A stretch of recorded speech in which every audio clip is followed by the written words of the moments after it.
سے گو شروع اپنی، خدا رہے راضی ہے یہ آرزو اپنی، کھلے آنکھ صلی اللہ کہتے کہتے، کھلے آنکھ صلی اللہ کہتے کہتے۔ الحمدللہ رب العالمین، الصلاۃ والسلام علی سید الانبیاء والمرسلین، اما بعد فاعوذ باللہ من الشیطان الرجیم، بسم اللہ الرحمن الرحیم، الصلاۃ والسلام علیک یا رسول اللہ وعلی آلک واصحابک یا حبیب اللہ، الصلاۃ والسلام علیک یا نبی اللہ وعلی آلک واصحابک یا نور اللہ۔ نبی کریم رؤوف رحیم صلی اللہ تعالی علیہ وآلہ وسلم نے ارشاد فرمایا کہ جو شخص مجھ پر 100 مرتبہ درود پاک پڑھے گا، اللہ تعالیٰ اس کی 100 حاجات کو پورا فرما دے گا۔ صلو علی الحبیب صلی اللہ تعالیٰ علی محمد صلی اللہ تعالیٰ علیہ وسلم۔ آئیے اللہ تبارک و تعالیٰ کے پاکیزہ، مقدس اور لا ریب کلام کی تلاوت ترجمے کے ساتھ سماعت فرمائیے۔ اعوذ باللہ من الشیطان الرجیم، میں اللہ تعالیٰ کی پناہ میں آتا ہوں شیطان مردود سے۔ بسم اللہ الرحمن الرحیم، اللہ کے نام سے شروع جو نہایت مہربان رحم والا۔ ودانیة علیہم ظلالها وذللت قطوفها تذلیلا، اور اس کے سائے ان پر جھکے ہوں گے اور اس کے گچھے جھکا کر نیچے کر دیے گئے ہوں گے۔ ویطاف علیہم بآنیة من فضة وأکواب كانت قواریرا، اور ان پر چاندی کے برتنوں اور کوزوں کا دور ہوگا جو شیشے کے مثل ہو رہے ہوں گے۔ قواریر من فضة قدروها تقدیرا، کیسے شیشے چاندی کے، ساقیوں نے انہیں پورے اندازہ پر رکھا ہوگا۔ ويسقون فيها كأسا كان مزاجها زنجبيلا، اور اس میں وہ جام پلائے جائیں گے جس کی ملونی ادرک ہوگی۔ عينا فيها تسمى سلسبيلا، وہ ادرک کیا ہے؟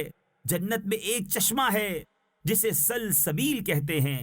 ويطوف عليهم ولدان مخلدون، اور ان کے آس پاس خدمت میں پھریں گے ہمیشہ رہنے والے لڑکے۔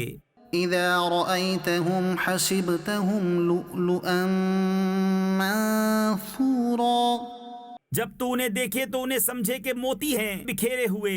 وَإِذَا رَأَيْتَ ثَمَّ رَأَيْتَ نَعِيمًا وَمُلْكًا كَبِيرًا، اور جب تو ادھر نظر اٹھائے ایک چین دیکھے اور بڑی سلطنت۔ عَالِيَهُمْ ثِيَابُ سُندُسٍ خُضْرٌ وَإِسْتَبْرَقٍ، ان کے بدن پر ہیں کریب کے سبز کپڑے اور کنادیس کے۔ وَحُلُّوا أَسَاوِرَ مِن فِضَّةٍ وَسَقَاهُمْ رَبُّهُمْ شَرَابًا طَهُورًا، اور انہیں چاندی کے کنگن پہنائے گئے اور انہیں ان کے رب نے ستھری شراب پلائی۔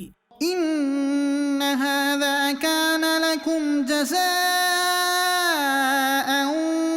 وَكَانَ سَعْيُكُمْ مَشْكُورًا، ان سے فرمایا جائے گا یہ تمہارا صلہ ہے اور تمہاری محنت ٹھکانے لگی۔ إِنَّا نَحْنُ نَزَّلْنَا عَلَيْكَ الْقُرْآنَ تَنزِيلًا، بے شک ہم نے تم پر قرآن بتدریج اتارا۔ فاصبر لحكم ربك ولا تطع منهم آثما أو كفورا، تو اپنے رب کے حکم پر صابر رہو اور ان میں کسی گناہگار یا ناشکرے کی بات نہ سنو۔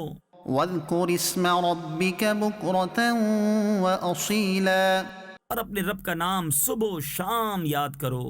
ومن الليل فاسجد له وسبحه ليلا طويلا، اور کچھ رات میں اسے سجدہ کرو اور بڑی رات تک اس کی پاکی بولو۔ إن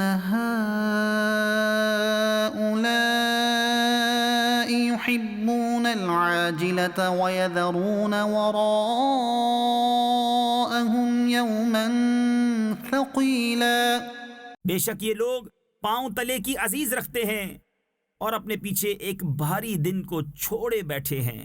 نحن خلقناهم وشددنا أسرهم وإذا شئنا بدلنا أمثالهم تبديلا. ہم نے انہیں پیدا کیا اور ان کے جوڑ بند مضبوط کیے، اور ہم جب چاہیں ان جیسے اور بدل دیں.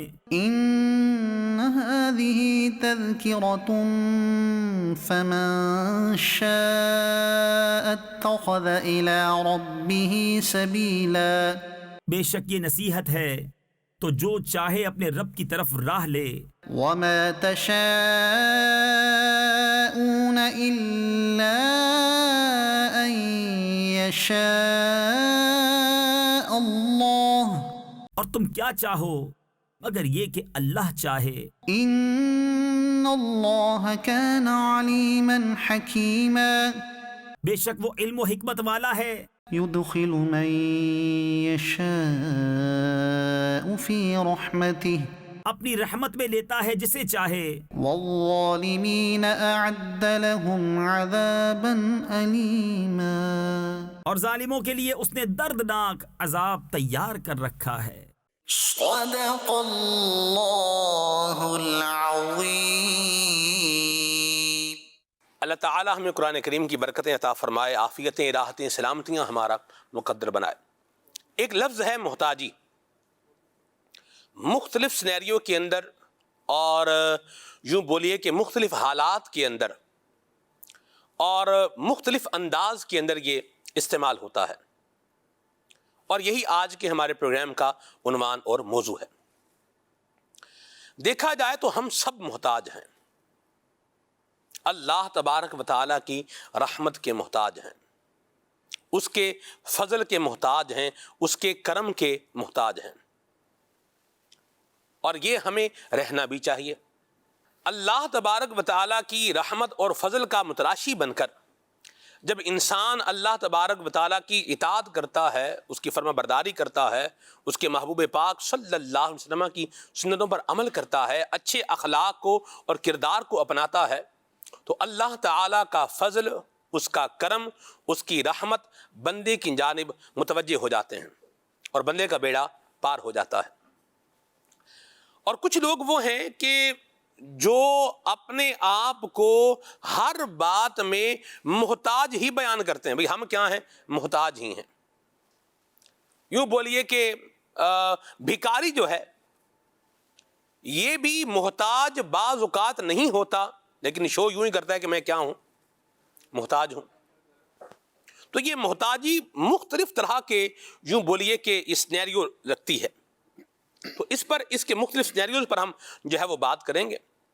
بہترین بات یہی ہے کہ بندہ اللہ تبارک و تعالیٰ کی رحمت کا محتاج رہ کر، نبی کریم صلی اللہ علیہ وسلم کی نگاہ عنایت کا محتاج رہ کر زندگی گزارے، اور یہ محتاجی جو ہے وہ بلکہ اپنی زندگی کے اندر ایڈ بھی رکھے، تاکہ وہی کام کرتا رہے کہ جن کام کے کرنے پر اسے اللہ تبارک و تعالیٰ کا فضل ملنا ہے، نبی کریم صلی اللہ علیہ وسلم کی نگاہ عنایت ملنی ہے. باقی رہا مخلوق کی محتاجی، تو اس کی مختلف صورتیں ہوتی ہیں، مختلف ڈائنامکس اس کی ہوتی ہیں، ان پر انشاءاللہ بات کریں گے. آئیے ابھی شاذیب بھائی سے کلام سنتے ہیں. صلو علی الحبیب صلی اللہ تعالی علی محمد. صلی اللہ علیہ صلی اللہ علیہ یا رسول اللہ وسلم علیک یا حبیب اللہ صلی اللہ علیہ یا رسول اللہ وسلم علیک یا حبیب اللہ. اللہ کی سرتابہ قدم شان ہے یہ، انسان ہی انسان وہ انسان ہے یہ. قرآن تو ایمان بتاتا ہے انہیں، اور ایمان یہ کہہ کہتا ہے میری جان ہے یہ صلی اللہ علیہ یا رسول اللہ وسلم علیک یا حبیب اللہ محمد مصطفیٰ نور خدا میں خدا تم ہو محمد مصطفیٰ نور خدا نام خدا تم ہو محمد مصطفیٰ نور خدا نام خدا تم ہو خیر الورا شان خدا صلی علی تم ہو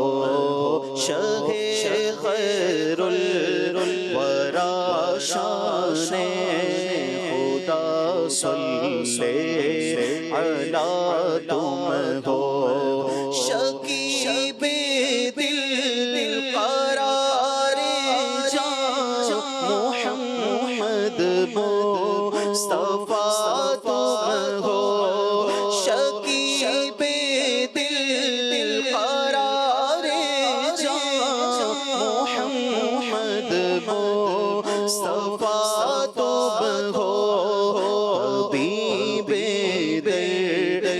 دل تم ہو میرے دل کی دوا تم ہو حبیب دل تم ہو میرے دل کی دوا تم ہو محمد مصطفیٰ نور خدا نام خدا تم ہو ہمارے ملجا ماوا ہمارا آسرا تم ہو ہمارے ملجا ماوا ہمارا آسرا تم ہو ٹھکانہ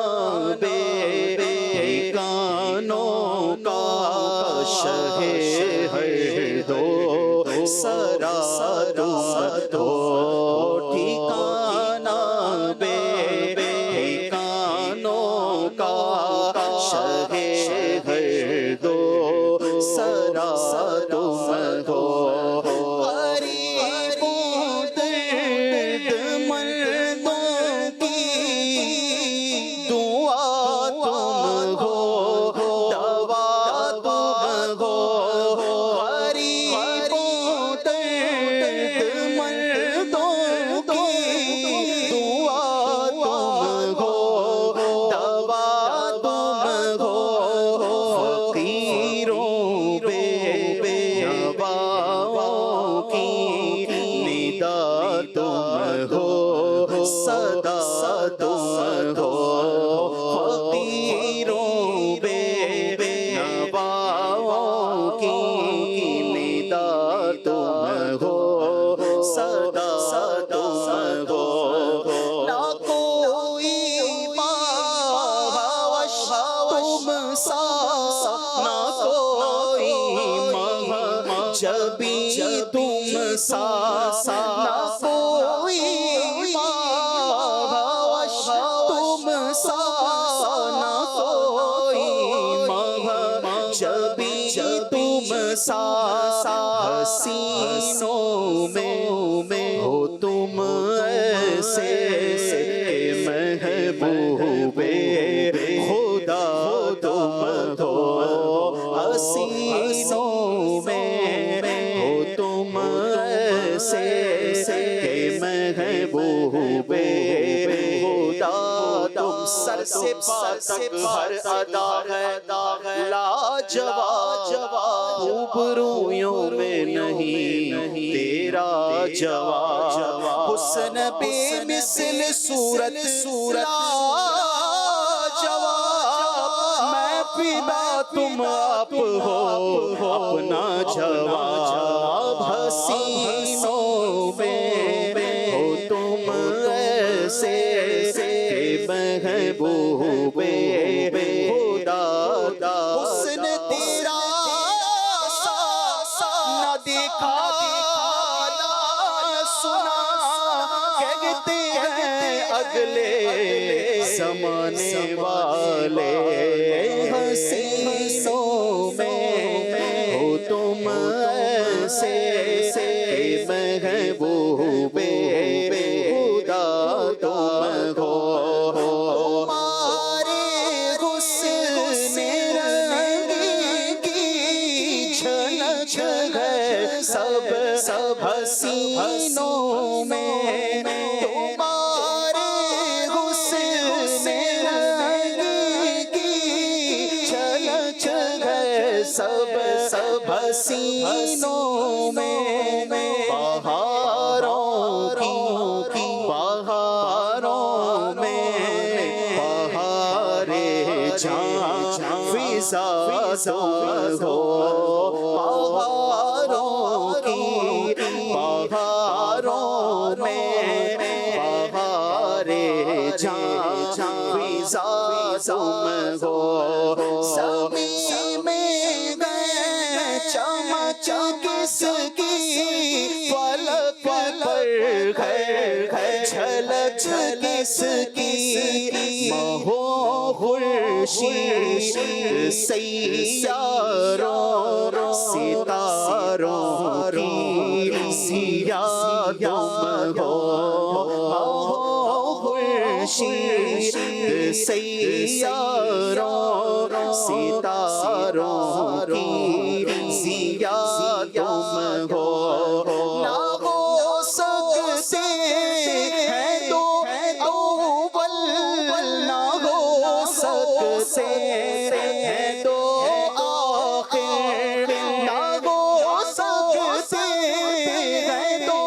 اول، نہ ہو سکتے ہیں دو آخر، تم اول اور آخر، ابتدا تم انتہا تم ہو، تم اول اور آخر، ابتدا تم انتہا تم ہو، خدا کہتے نہیں بڑھتی جدا، کہتے نہیں بڑھتی، خدا کہتے نہیں بڑھتی جدا، کہتے نہیں بڑھتی، خدا پر اس کو چھوڑا ہے وہی جانے کہ کیا تم ہو، خدا پر اس کو چھوڑا ہے وہی جانے کہ کیا تم ہو، محمد مصطفیٰ نور خدا نام خدا تم ہو، انام حامد حامد رضا منی کے جلووں سے، انام حامد حامد رضا منی کے جلووں سے، بحمد اللہ رضا حامد ہے اور حامد رضا تم ہو، بحمد اللہ رضا حامد ہے اور حامد رضا تم ہو، محمد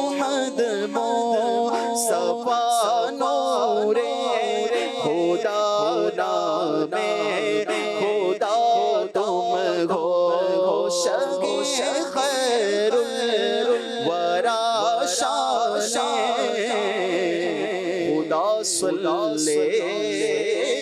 علی تم ہو.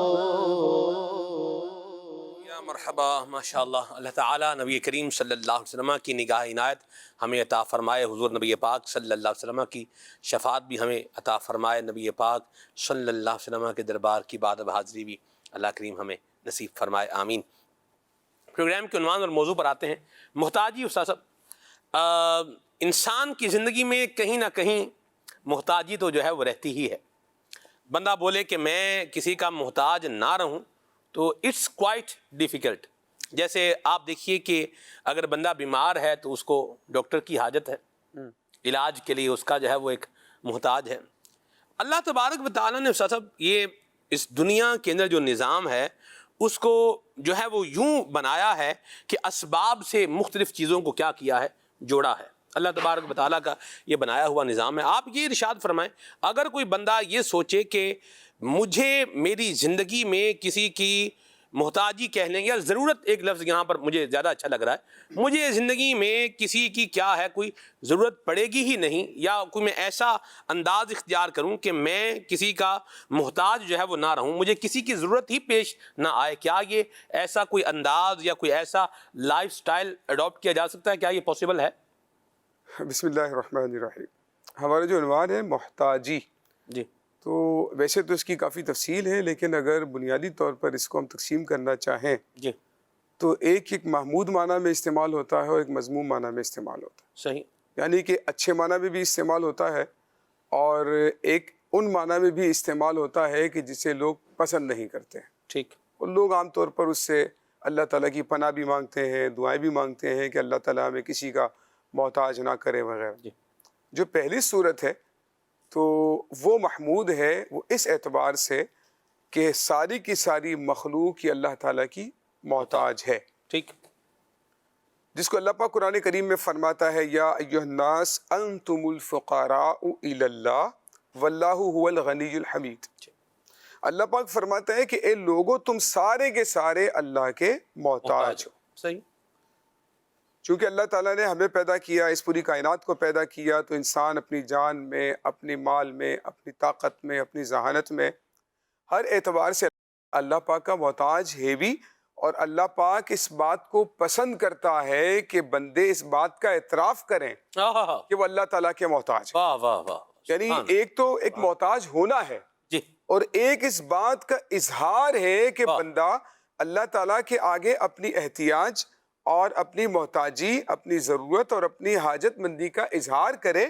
اور یہ جو مرتبہ ہے یہ عبادت کو پہنچتا ہے. سبحان اللہ. یعنی اگر وہ اپنی عز و نیاز کا اظہار اللہ کے آگے کرتا ہے تو پھر یہ ایک طرح سے عبادت بن جاتا ہے.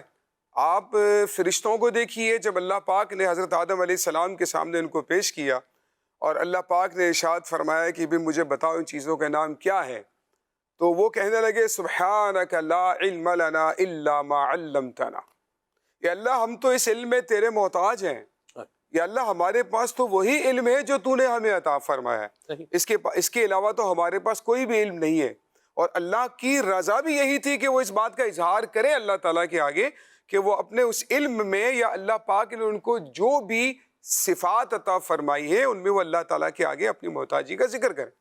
حضرت یونس علیہ السلام کی آیت کریمہ قرآن کریم کے اندر بڑی مشہور ہے. حضرت یونس علیہ السلام اللہ پاک کی بارگاہ میں عرض کرتے ہیں لا الہ الا انت سبحانک انی کنت من الظالمین. اپنی حاجت اللہ پاک کی بارگاہ میں پیش کر رہے ہیں. انبیاء کرام کے ذریعے سے بھی ہمیں پتہ چل رہا ہے. حضرت آدم علیہ السلام اللہ پاک کی بارگاہ میں عرض کرتے ہیں ربنا ظلمنا انفسنا وان لم تغفر لنا وترحمنا لنکونن من الخاسرین.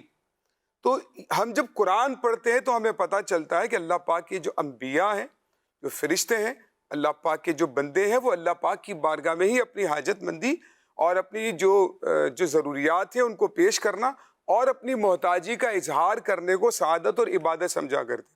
اس کے ساتھ ایک بات اور ہے، اللہ پاک نے ہم پر عبادات بھی وہ فرض فرمائی. دیکھیں اللہ پاک متکبر ہے، تکبر اسی کی شان کو لائق ہے، اور وہ اس بات کو پسند کرتا ہے کہ لوگ اس کے آگے اپنا سر جھکائیں، لوگ اس کے آگے اپنے ہاتھوں کو پھیلائیں اور اس سے دعا مانگے. کہیں فرماتا ہے ادعونی استجب لکم، کہیں فرماتا ہے اقیموا الصلاۃ. تو اللہ پاک ہم پر عبادات بھی وہ لازم فرماتا ہے، اور جو بندے اللہ پاک کے آگے اپنی عاجزی، محتاجی اور ضرورت کا اظہار کرتے ہیں تو اللہ پاک ان کو بہت بڑے بڑے عبادت گزاروں کے مرتبے پر فائز فرما دیتا ہے۔ سبحان اللہ، یہ وہ صورت ہے جو کہ اچھی ہے۔ کیا بات! انسان کو بڑی پیاری بات یاد آ رہی ہے مجھے، وہ شعر بھی ہے کہ وہ ایک سجدہ جسے تو گرا سمجھتا ہے، ہزار سجدوں سے دیتا ہے آدمی کو نہ جان۔ سبحان اللہ۔ یعنی جب انسان اللہ کے آگے اپنی محتاجی کا اظہار کر دیتا ہے تو پھر اللہ پاک اسے مخلوق کی محتاجی سے بچاتا ہے۔ کیا بات! اچھا، آپ نے جو بات ارشاد فرمایا تھا میں اسی کی طرف آتا ہوں۔ جی، ایک تو ہوتی ہے ضرورت اور ایک ہوتی ہے محتاجی۔ صحیح، ان میں تھوڑا سا اگر دیکھا جائے تو فرق ہم کر سکتے ہیں۔ جی، ہر ضرورت کو محتاجی ہم نہیں سے تعبیر نہیں کر سکتے۔ محتاجی یہ ہوتی ہے کہ انسان بالکل بے بس ہو چکا ہے، اور اب وہ یا پھر بے بس نہیں بھی اپنے آپ کو بے بس سمجھتا ہے اور دوسروں کا محتاج بن کر بیٹھا ہے۔ تو محتاج ایک مضموم معنی میں لیا جاتا ہے کہ اس کے اپنے پاس کرنے کے لیے کچھ بھی نہیں ہے۔ تو یہی کہا جا رہا ہے کہ اگر اللہ کی بارگاہ میں تم دعا کرو گے، اللہ سے عبادت کرو گے، تو تم مخلوق کی اس محتاجی سے بچ جاؤ گے کہ جو کام تمہیں اللہ کی بارگاہ میں پیش کرنا چاہیے، اپنی حاجت اللہ کی بارگاہ میں پیش کرنی چاہیے، وہ تمہاری مشکلات کو حل کرے گا، تمہاری پریشانیوں کو دور کرے گا، تمہاری دعاؤں کو قبول کرے گا۔ لیکن تم بندوں کے پاس جا رہے ہو، دنیا داروں کے پاس جا رہے ہو، ان سے جو ہے وہ بھیک مانگتے ہو، ان کے آگے ہاتھ پھیلاتے ہو۔ تو یہ جو صورت ہے کہ دنیا داروں کے پاس جب انسان بھٹکتا پھرتا ہے، دنیا داروں کے پاس جب اپنی حاجات پوری کرتا ہے، تو پھر قرآن کریم میں اللہ پاک نے اس بات کو ارشاد فرما دیا ہے، من اعرض عن ذکری فإن له معیشۃ ضنکا، جو اللہ تعالیٰ کے ذکر سے منہ پھیر لیتا ہے وہ لوگوں کا محتاج ہو جاتا ہے، اس کی زندگانی کو اللہ تعالیٰ تنگ کر دیتا ہے، اس کی معیشت کو اللہ تعالیٰ تنگ کر دیتا ہے، وہ پورا دنیائی اعتبار سے پریشانی کا شکار ہو جاتا ہے۔ تو اگر دنیا داروں کے آگے ہاتھ پھیلانے سے بچنا ہے تو پھر اللہ تعالیٰ کے آگے اپنی حاجت کو پیش کرنا ہے اور اپنی محتاجی کو اسی کے آگے ذکر کرنا ہے۔ پھر اس کے بعد جب دنیا داروں کے پاس جاتا ہے تو اس میں ایک تفصیل ہے جو کہ میں انشاءاللہ پھر آگے عرض کرتا ہوں کہ وہ اب ضرورت مند ہے تو وہ محتاجی کس حد تک بنتی ہے یا حاجت کس حد تک ہے، اور انسان اس سے مستغنی ہے یا نہیں ہے، یہ انشاءاللہ پھر میں آپ سے آگے عرض کرتا ہوں۔ جی، میرا کہنے کا یہی مقصد تھا استاد کہ ہم جو ہے وہ اس بات کو تسلیم کر لیں کہ اگر میں یہ بولوں کہ مجھے میری زندگی میں کسی کی کیا ہے ضرورت ہی نہیں ہے، تو ایسا نہیں ہے۔ اللہ تبارک و تعالیٰ نے یہ نظام ایسا بنایا ہے کہ ایک کو دوسرے کے ساتھ کیا عالم الاسباب کنیکٹ کیا ہے۔ جی بالکل، اس کو عالم الاسباب بنایا ہے اس کو۔ دیکھیں اب یہ تو بالکل بدیہی اور واضح سی بات ہے صحیح کہ انسان اپنے وجود میں بھی ظاہر ماں باپ کا محتاج ہوتا ہے۔ اللہ پاک نے ان کو، انسان کو جو وجود دیا ہے وہ ماں باپ کے ذریعے سے دیا ہے۔ اسی طرح سے انسان جب اپنا رزق تلاش کرنے کے لیے جاتا ہے تو رزاق تو اللہ رب العزت ہے، لیکن اس نے وہ ذرائع بنائے ہیں۔ اگر آپ دکاندار ہیں تو کسٹمر جب تک آپ کے پاس نہیں آئے گا، آپ دکان نہیں کھولیں گے، آپ کاروبار نہیں لگائیں گے تو آپ کے پاس وہ روزی چل کر نہیں آئے گی۔ اگر آپ جا کر نوکری نہیں کریں گے، مزدوری نہیں کریں گے، اس کے لیے ہاتھ پاؤں نہیں چلائیں گے تو آپ کو اس کے بغیر جو ہے وہ یہ تمام اللہ تعالیٰ کی نعمتیں بھی حاصل نہیں ہو سکتی ہیں۔ آپ جب تک اپنے ہاتھ کو نہیں اٹھائیں گے منہ تک لقمہ لانے کے لیے تو آپ لقمہ منہ میں ڈالنے کے لیے بھی ہاتھ کے محتاج ہیں، روزی کے لیے آپ جو ہے اس کا ذریعہ اختیار کرنے کے محتاج ہیں، دیکھنے کے لیے آنکھ کے محتاج ہیں، سننے کے لیے کان کے محتاج ہیں، بولنے کے لیے زبان کے محتاج ہیں، چلنے کے لیے پاؤں کے محتاج ہیں، اور مختلف کام کرنے کے لیے ہاتھ کے کیا ہیں محتاج۔ بیمار ہو جاتے ہیں تو آپ کو طبیب کی ضرورت پیش آتی ہے، پریشان ہو جاتے ہیں تو پھر اس طرح کے جو ادارے بنے ہوئے ہیں، پولیس ہے یا اس طرح کے جو ادارے وہ آپ کی مدد کرتے ہیں، قانونی لحاظ سے وکیل جج کے معاملات ہیں۔ تو انسان ان چیزوں سے تو بالکل بھی مستغنی اور بے نیاز نہیں ہو سکتا، اور جو اس کا انکار کرے کہ نہیں جناب صرف اللہ ہی سے جناب اپنی تمام ضروریات اپنے اللہ تعالیٰ کے آگے پیش کرے، تو اس کے لیے بڑی واضح سی دلیل ہے کہ زندگی اور موت دینے والی ذات بھی اللہ تعالیٰ کی ہے، لیکن اللہ تعالیٰ زندگی بھی دیتا ہے تو فرشتے کے ذریعے سے دیتا ہے، اور موت بھی دیتا ہے تو فرشتے کے ذریعے سے دیتا ہے۔ کیا بات! تو یہ تمام چیزیں ہیں، اللہ تعالیٰ جو ہے وہ محیی بھی ہے، ممیت بھی ہے، لیکن جب بچہ اللہ ماں کے پیٹ میں ہوتا ہے تو فرشتہ آ کر روح پھونکتا ہے اس کے اندر، اور روح پھونکنے جب وہ اللہ تعالیٰ ہی اس کو بھیج رہا ہے، بہت دینی ہوتی ہے تو اللہ رب العزت فرشتے کا اللہ تعالیٰ نے ایک ذریعہ بنایا ہوا ہے۔ تو اس اعتبار سے انسان عالم الاسباب کے اندر بہت سارے ذرائع کا محتاج ہے، اس کے لیے زندگی گزارنا اس کے بغیر جو ہے وہ ممکن نہیں ہے، ایسی بات ہے۔ اور یہ نظام بھی اللہ کریم کا ہی بنایا ہوا نظام ہے۔ اور استاد صاحب نے جو گفتگو فرمائی اس میں جو بڑی بنیادی بات فرمائی کہ اولاً جو ہے وہ بندے کو کیا چاہیے، اولاً بندے کو یہ چاہیے کہ وہ اللہ کریم کی بارگاہ میں کیا کرے، رجوع کرے، اور اس کے بعد پھر جو دنیا میں اللہ کریم نے اسباب عطا فرمائے ہیں ان کا یوٹیلائزیشن کر کے اپنے لیے جو ہے وہ ایک اچھا زندگی گزارنے کا انتظام اور انسنام کرے اور اس جانب آگے جو ہے وہ بڑھتا جائے. تو بندے کو کیا چاہیے؟ بندے کو چاہیے کہ اولاً اللہ پاک کی بارگاہ میں رجوع جو ہے وہ کرے اور دنیا میں جو اللہ کریم نے اسباب عطا فرمائے ہیں ان کا یوٹیلائزیشن کر کے اپنی زندگی کو بہتر اور آسان بنائے. میں یہاں ایک اور پوائنٹ کی طرف جو ہے وہ آنا چاہ رہا ہوں اور وہ یہ ہے مدنی چینل کے ناظرین کہ ہمارا کام ہے ایفرٹ کرنا، کوشش کرنا. ہم ایفرٹ بھی کریں اور کوشش بھی کریں. ہماری جو ایک طریقے سے دیکھی جائے جو محتاجی ہے اس کو کامیابی کی سیڑھی بنایا جائے. علم حاصل کرنا ہے تو اس کے لیے کیا کرنا ہے؟ بندے کو ایفرٹ کرنی ہے. کیا کرنا ہے؟ پڑھنا ہے، محنت کرنی ہے. آپ کو رزق کمانا ہے، اس کے لیے کیا کرنا ہے؟ کاروبار کرنا ہے، اسٹرگل کرنی ہے، محنت کرنی ہے. تو اپنی محتاجی کو اپنی کامیابی کی سیڑھی بنایا جائے، نمبر 1. نمبر 2 بات جو ہے نا وہ یہ ہے کہ اپنی محتاجی کو اپنی کمزوری مت بنائیں. بعض اوقات لوگ فائنینشیل طور پر کیا ہوتے ہیں؟ کمزور ہوتے ہیں اور ان کو اس بات کی ضرورت ہوتی ہے کہ وہ اپنا فائنینشیل سٹیٹس، اپنا مالی سٹیٹس کیا کریں؟ اچھا کریں. تو اس کے لیے وہ رزق حلال کمانے کی بجائے پھر اس محتاجی کو دور کرنے کے لیے کیا کام کرتے ہیں؟ بھیک مانگنا شروع کر دیتے ہیں. بھیک مانگنے والے بھی 2 طرح کے لوگ ہوتے ہیں. ایک وہ ہوتے ہیں جو آپ کو چوکوں پر، چوراہوں پر بھیک مانگتے نظر آتے ہیں. وہ سرب ایک آدمی تھا، اس نے کہا، قبلہ سید وقار شاہ صاحب، اس نے کہا کہ پاکستان میں اگر آپ سڑکوں کو دیکھیں تو جس سڑک پر بڑا جمپ ہے وہاں پر 2 بھکاری جو ہے وہ کھڑے ہو گئے. ٹھیک ہے، اچھا جو چوک ہے تو وہاں پر بھی آپ کو جس طریقے کا وہ چوک ہے، چورنگی ہے، اس طریقے کے آپ کو کچھ نہ کچھ مانگنے والے کیا ہیں؟ نظر آئیں گے. اچھا اب میں شاہ صاحب قبلہ ایک بات پہ غور کر رہا تھا. ہم یہ بھکاریوں کے اس عنوان پر آ رہے ہیں اور ان کی قسموں پر بھی آ رہے ہیں، لیکن میں ایک عنوان ابھی جو ہے وہ لینا چاہ رہا ہوں. پہلے ہم اس کو لیتے ہیں. آپ شاہ صاحب دیکھیں، مسافر ہیں نا، مسافر کے لیے اسلام نے بڑی سہولتیں رکھی ہیں. نماز میں کیا ہے؟ سہولت ہے، قصر کے احکام ہیں. عبادت روزہ ہے، اس میں بھی کیا ہے؟ سہولت جو ہے وہ موجود ہے. جماعت وغیرہ کے مسائل. جی بالکل، جماعت کے مسائل میں بالکل درست فرمایا آپ نے. ایون کہ اگر مسافر کا زادِ راہ کیا ہے؟ ختم ہو گیا ہے. بھلے وہ اپنے وطن میں کیا ہے؟ امیر ہے، لیکن یہاں پر کیا ہے؟ زادِ راہ ختم ہو گیا ہے یا گم ہو گیا ہے یا کوئی بھی اس کو پریشانی ہو گئی ہے، محتاج ہو گیا ہے، تو اب یہ زکوٰۃ بھی جو ہے وہ لے سکتا ہے. یعنی آپ دیکھیں، اور پھر مسافروں کے ساتھ حسن سلوک کرنے کا بھی ہمیں جو ہے وہ درس اور سبق دیا گیا ہے کہ ان کو کھانا کھلا دیا جائے، سہولت ان کو دی جائے. لیکن کیا شاہ صاحب آپ نے غور کیا ہے کہ ہمارے یہاں جو مسافر ہوتا ہے نا، اس کو لوگ سہولت دینے کی بجائے چوسنے کی کوشش کرتے ہیں.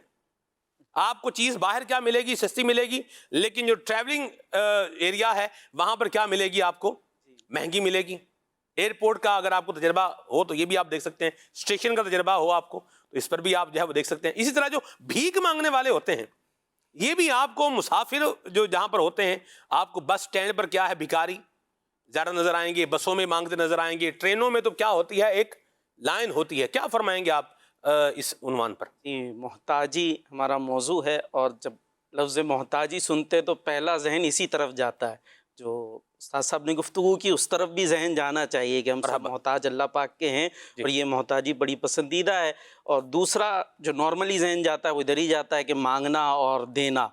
یہ اب جیسا آپ نے بیان کیا، یہ بھی ایک پورا پہلو ہے کہ کس طریقے سے جناب وہ مسافروں کے پیچھے اور لوگوں کے پیچھے. آپ نے جو پہلی بات کہی تھی کہ جہاں بڑا جمپ ہوتا ہے وہاں 2 کھڑے ہوتے ہیں، یہ تو پورا ایک ٹاپک ہے کہ باقاعدہ ہم بیٹھے بٹھائے بک جاتے ہیں. جی ہاں، یہ بھی میں نے پڑھا کہ یعنی ان کے ایریاز ہوتے ہیں، یعنی یہاں پر ہم بھیک مانگیں گے اور وہ اگر کہیں اور جا رہے ہوں تو وہ باقاعدہ وہ ایریا بیچ کے جاتے ہیں کہ بھائی اچھا تم آ جاؤ، تم مانگا کرو. تو ہم بیٹھے بٹھائے بک بھی رہے ہوتے ہیں اور وہ لوگ دے بھی رہے ہوتے ہیں. خیر یہ بھی ایک چیز درست نہیں ہے. تو آپ نے جیسا فرمایا کہ مسافروں کے ساتھ تو خیر خواہی کرنی چاہیے، ان کے ساتھ تو اچھائی کرنی چاہیے، لیکن وہاں یہ اس طرح کی ٹولیاں اور فقیر موجود ہوتے ہیں اور وہ یہ سب کر رہے ہوتے ہیں.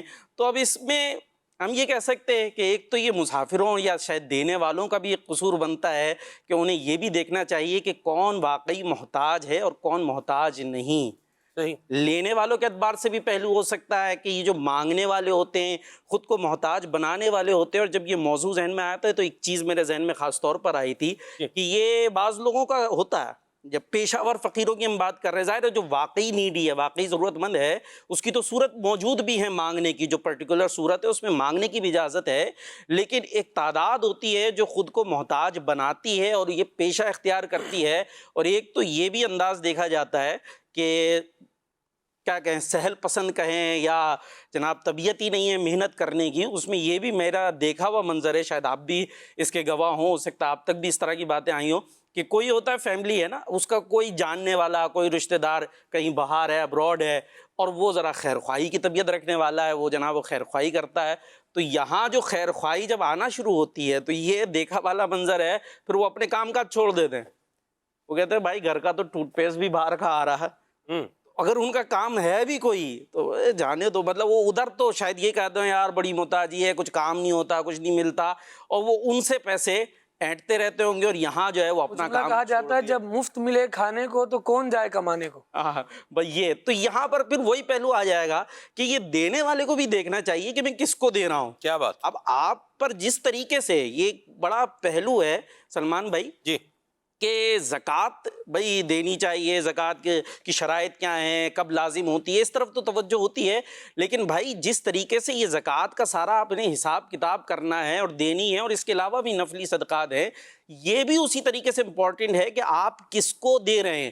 ایسا تو نہیں ہے کہ آپ جو ہے وہ جو ضرورت مند نہیں ہے، جو نیڈی نہیں ہے، جس کی شریعت نے بھی اجازت نہیں دی، آپ ایسے لوگوں پر اپنا مال لٹا رہے ہوں اور ان کو محروم کر رہے ہوں جو واقعی ضرورت مند ہیں، یا ایسے طبقات کے جنہیں آپ کو دینا چاہیے وہاں آپ نہیں دے رہے ہو، تو یہ بڑا غلط ہوگا. اور جو بلا وجہ میں لوگوں سے مانگتے ہیں جہاں شریعت اجازت نہیں دیتی، انہیں یاد رکھنا چاہیے کہ حدیث پاک میں بھی یہ موجود ہے کہ پیارے آقا علیہ الصلوۃ والسلام نے ارشاد فرمایا کہ مومن کے لیے یہ جائز نہیں کہ وہ اپنے آپ کو ذلت پر پیش کرے. تو مانگنے میں ذلت ہے اور شریعت اس ذلت کی اجازت نہیں دیتی. پرٹیکولر جو صورت ہے اس کے اندر ہے، وہ اپنی جگہ ہے، لیکن بہت دفعہ یہ ہوتا ہے کہ وہ حاجت مند، وہ ضرورت مند نہیں ہوتے، اور جھوٹ بول بول کے الٹی الٹی کہانیاں سنا کے، بعض اوقات جو گھروں میں کام کرنے والی ہوتی ہیں ان کا ایک طریقہ واردات بھی ہوتا ہے. یہاں ہوشیار رہنے کی ضرورت ہے. آپ کا مال ہے، آپ ہوشیاری سے خرچ کریں، آپ اللہ کی رضا کے لیے خرچ کر رہے ہیں، تو اس کے لیے آپ یہ بھی دیکھیں کہ میں کہاں خرچ کر رہا ہوں. وہ جھوٹ بول رہا ہے یا سچ بول رہا ہے، تھوڑا سا تو دیکھیں. کسی سے بدگمانی کا نہیں کہا جا رہا، لیکن عقل و شعور رکھتے ہیں آپ، معاشرے میں رہتے ہیں، ایسا تو نہیں آپ کو دھوکہ دے کے مال ایٹا جا رہا ہے اور پھر اس کے ساتھ بہت ساری غلط بزنس اور چیزیں جاری ہو جاتی ہیں جو آپ ہی کے معاشرے کے لیے نقصان دہ ہوتی ہیں. تو محتاج جو ہے اس کی واقعی مدد کریں اور اپنے آپ کو بلا وجہ میں محتاج نہ بنائیں. یہ حدیث پاک ہم سنتے ہی رہتے ہیں کہ اوپر والا ہاتھ بہتر ہے نیچے والے سے، اوپر والا ہاتھ یعنی دینے والا ہاتھ بہتر ہے. تو آپ یہ مانگنے کا مزاج، بلکہ یہ بھی ایک پورا یوں کہہ لیجیے ٹاپک ہی ہے محتاجی سے سننے کا. چلو بھائی فقیروں کی بات ہو رہی ہے، ہماری تو نہیں ہو رہی. کچھ لوگ ہم نے آنا ہے اس کے اوپر بھی دیو، ہر دوسری چیز میں وہ لئیو دیو ان کے چل رہے ہوتے ہیں. تو یہ بھی کوئی اچھا طریقہ نہیں ہے. تو یہ بھی ایک طریقے کی محتاجی، کوئی پسند بھی نہیں کرتا. حدیث پاک اگر ہم یہاں شامل کر لیں بڑی خوبصورت، کہ ایک شخص نے حضور علیہ الصلوۃ والسلام سے پوچھا کہ یا رسول اللہ ایسا طریقہ بتائیے کہ اللہ بھی مجھ سے محبت کرے اور بندے بھی محبت کریں. کیا خوبصورت بات ہے، اللہ بھی محبت کرے بندے بھی محبت کریں. تو حضور پاک علیہ الصلوۃ والسلام نے کیا ارشاد فرمایا کہ دنیا سے بے رغبتی اختیار کرو، اللہ پاک تم سے محبت کرے گا، اور لوگوں کے مال سے بے پرواہ ہو جاؤ، لوگ تم سے محبت کریں گے. یہ جو مانگنے والی طبیعت ہے نا، تو اس سے پھر آدمی یار اس کو تو دکھتے ہی اس نے کچھ مانگ لینا. بعض پھر وہ قرضے مانگنے والے اور پتہ نہیں کیا کیا طبیعتیں رکھتے ہیں، ان کو بھی ڈیل کرنے کا ایک طریقہ ہے. اچھا وہ بھی ہم عرض کرتے ہیں، بدتمیزی نہیں کرنی چاہیے اور بد زبانی نہیں کرنی چاہیے، یہ بھی یاد رکھے. اور سمجھانا ہے تو وہ بھی اچھے طریقے سے بتا دینا چاہیے، سمجھا دینا چاہیے. سر مجھے ایک بات جو ہے نا وہ یاد آ گئی خالد بھائی، بعض اوقات حوصلہ شکنی کرنے کا بھی کیا ہوتا ہے، ایک انداز ہوتا ہے. حوصلہ شکنی کا بھی انداز، حوصلہ شکنی کا بھی ایک انداز ہے. اور مجھے تو یہ بڑا پازیٹیو لگا سر. کسی کے ولیمے پر جو ہے وہ کوئی بھیک مانگ رہا تھا اور ایک آدمی غبارے بیچ رہا تھا. بندہ تھا وہاں پر، بڑا سیٹھ آدمی تھا. اس نے بھیک مانگنے والے کو 50 روپے دیے جی. اور جتنے بچے وہاں تھے، آپ نے دیکھا ہی ہوگا، بعض اوقات کیا ہوتے ہیں کہ جو جن کو اللہ نے نوازا ہوتا ہے، جن کے پاس رقم مال ہوتا ہے، بچوں پہ شفقت کرنے کا انداز ہوتا ہے، تو وہ بچوں کو مختلف چیزیں کیا ہوتے ہیں خاندان میں وہ لے کر کے دے دیتے ہیں. جیسے شادی بیاہوں پر بھی کیا ہوتا ہے، بچوں کو پیسے دے دیتے ہیں یا کچھ چیز لے کے دیتے ہیں. تو وہ بچے جو تھے نا خاندان کے، ان کو خاندان کے ان بچوں کو جو ہے بلا کے انہوں نے کیا کیا، غبارے دلوائے. اب وہ ہمارے ہاں جو ہے نا وہ دو طرح کے غبارے، ایک تو وہ جن میں عام ہوا بھر کے دیتے ہیں، وہ اڑتا نہیں ہے، اور ایک وہ ہوتا ہے جس میں وہ ہائیڈروجن غالباً بھر کے دیتے ہیں، یا پتہ نہیں کیا وہ گیس ہوتی ہے خاص قسم کی، وہ بھرتے ہیں، وہ ہلکی ہوتی ہے، تو وہ غبارہ کیا ہوتا ہے، وہ اڑتا رہتا ہے. تو اس طرح کے وہ غبارے تھے ان کے پاس، تو وہ انہوں نے سب بچوں کو لے کر کے دیے. غالباً صرف 100 روپے کے وہ غبارے بنے. جی. تو انہوں نے اس غبارے بیچنے والے وہ بابا جی تھے یا جو بھی آدمی تھا، ان کو 500 روپے دیے. 100 روپے کے غباروں کے 500 روپے 500 روپے دیے. اب وہ جو بھیک مانگنے والا تھا نا، اس نے کہا کہ یہ کیا بات ہوئی، مجھے 50 روپے دیے ہیں اور اس کو 500 روپے دیے ہیں. تو انہوں نے جو کہا سو کہا، میں وہ اپنے انداز میں آپ کو بتاتا ہوں. انہوں نے کہا کہ وہ حلال کمائی محنت کر کے کما رہا ہے، اور آپ جو ہیں یہ حلال طریقے سے اور درست طریقے سے نہیں کما رہے. آپ کام نہیں کر رہے. آپ بھی جو ہے وہ کام کر سکتے ہیں، اچھا جو ہے وہ اپنا کوئی کام کاج کر کے اپنی کمائی کر سکتے ہیں، لیکن آپ وہ نہیں کر رہے. وہ حلال کمانے کے لیے کوشش کر رہے ہیں، اس کی حوصلہ افزائی کی، اور 50 روپے آپ کو اس لیے دیے تاکہ آپ کو کیا ہو جائے، احساس ہو جائے کہ میں یوں نہیں، مجھے بھی کیا کرنا ہے، کر کے عزت کے ساتھ جو ہے وہ کھانا ہے. یہ بھی صرف ایک کیا ہے، انداز ہے بتانے کا، سمجھانے کا.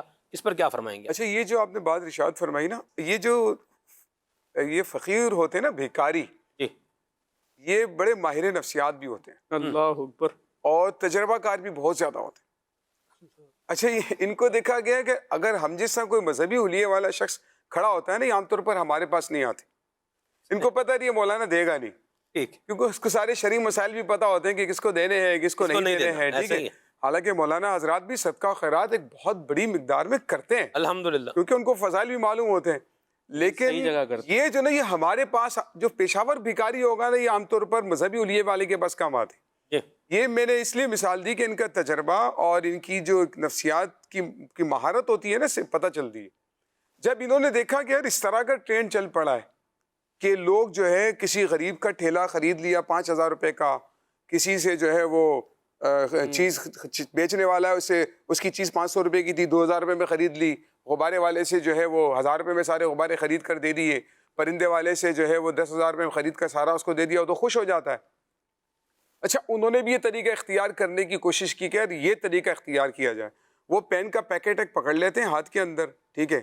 آپ کو ہوٹلوں کے پاس، دودھ کی دکانوں کے پاس اس طرح کے کچھ لوگ ملتے ہیں، وہ پین کو اپنے سینے سے لگا کر رکھے گا اور کہے گا کہ کچھ مدد کر دیجئے، دیکھیں یہ میں بیچ رہا ہوں، دیکھیں یہ میں جو نا صبح سے بیچ رہا ہوں، کچھ میری مدد کر دیجئے. وہ پین آپ کی طرف بڑھائے گا بھی نہیں.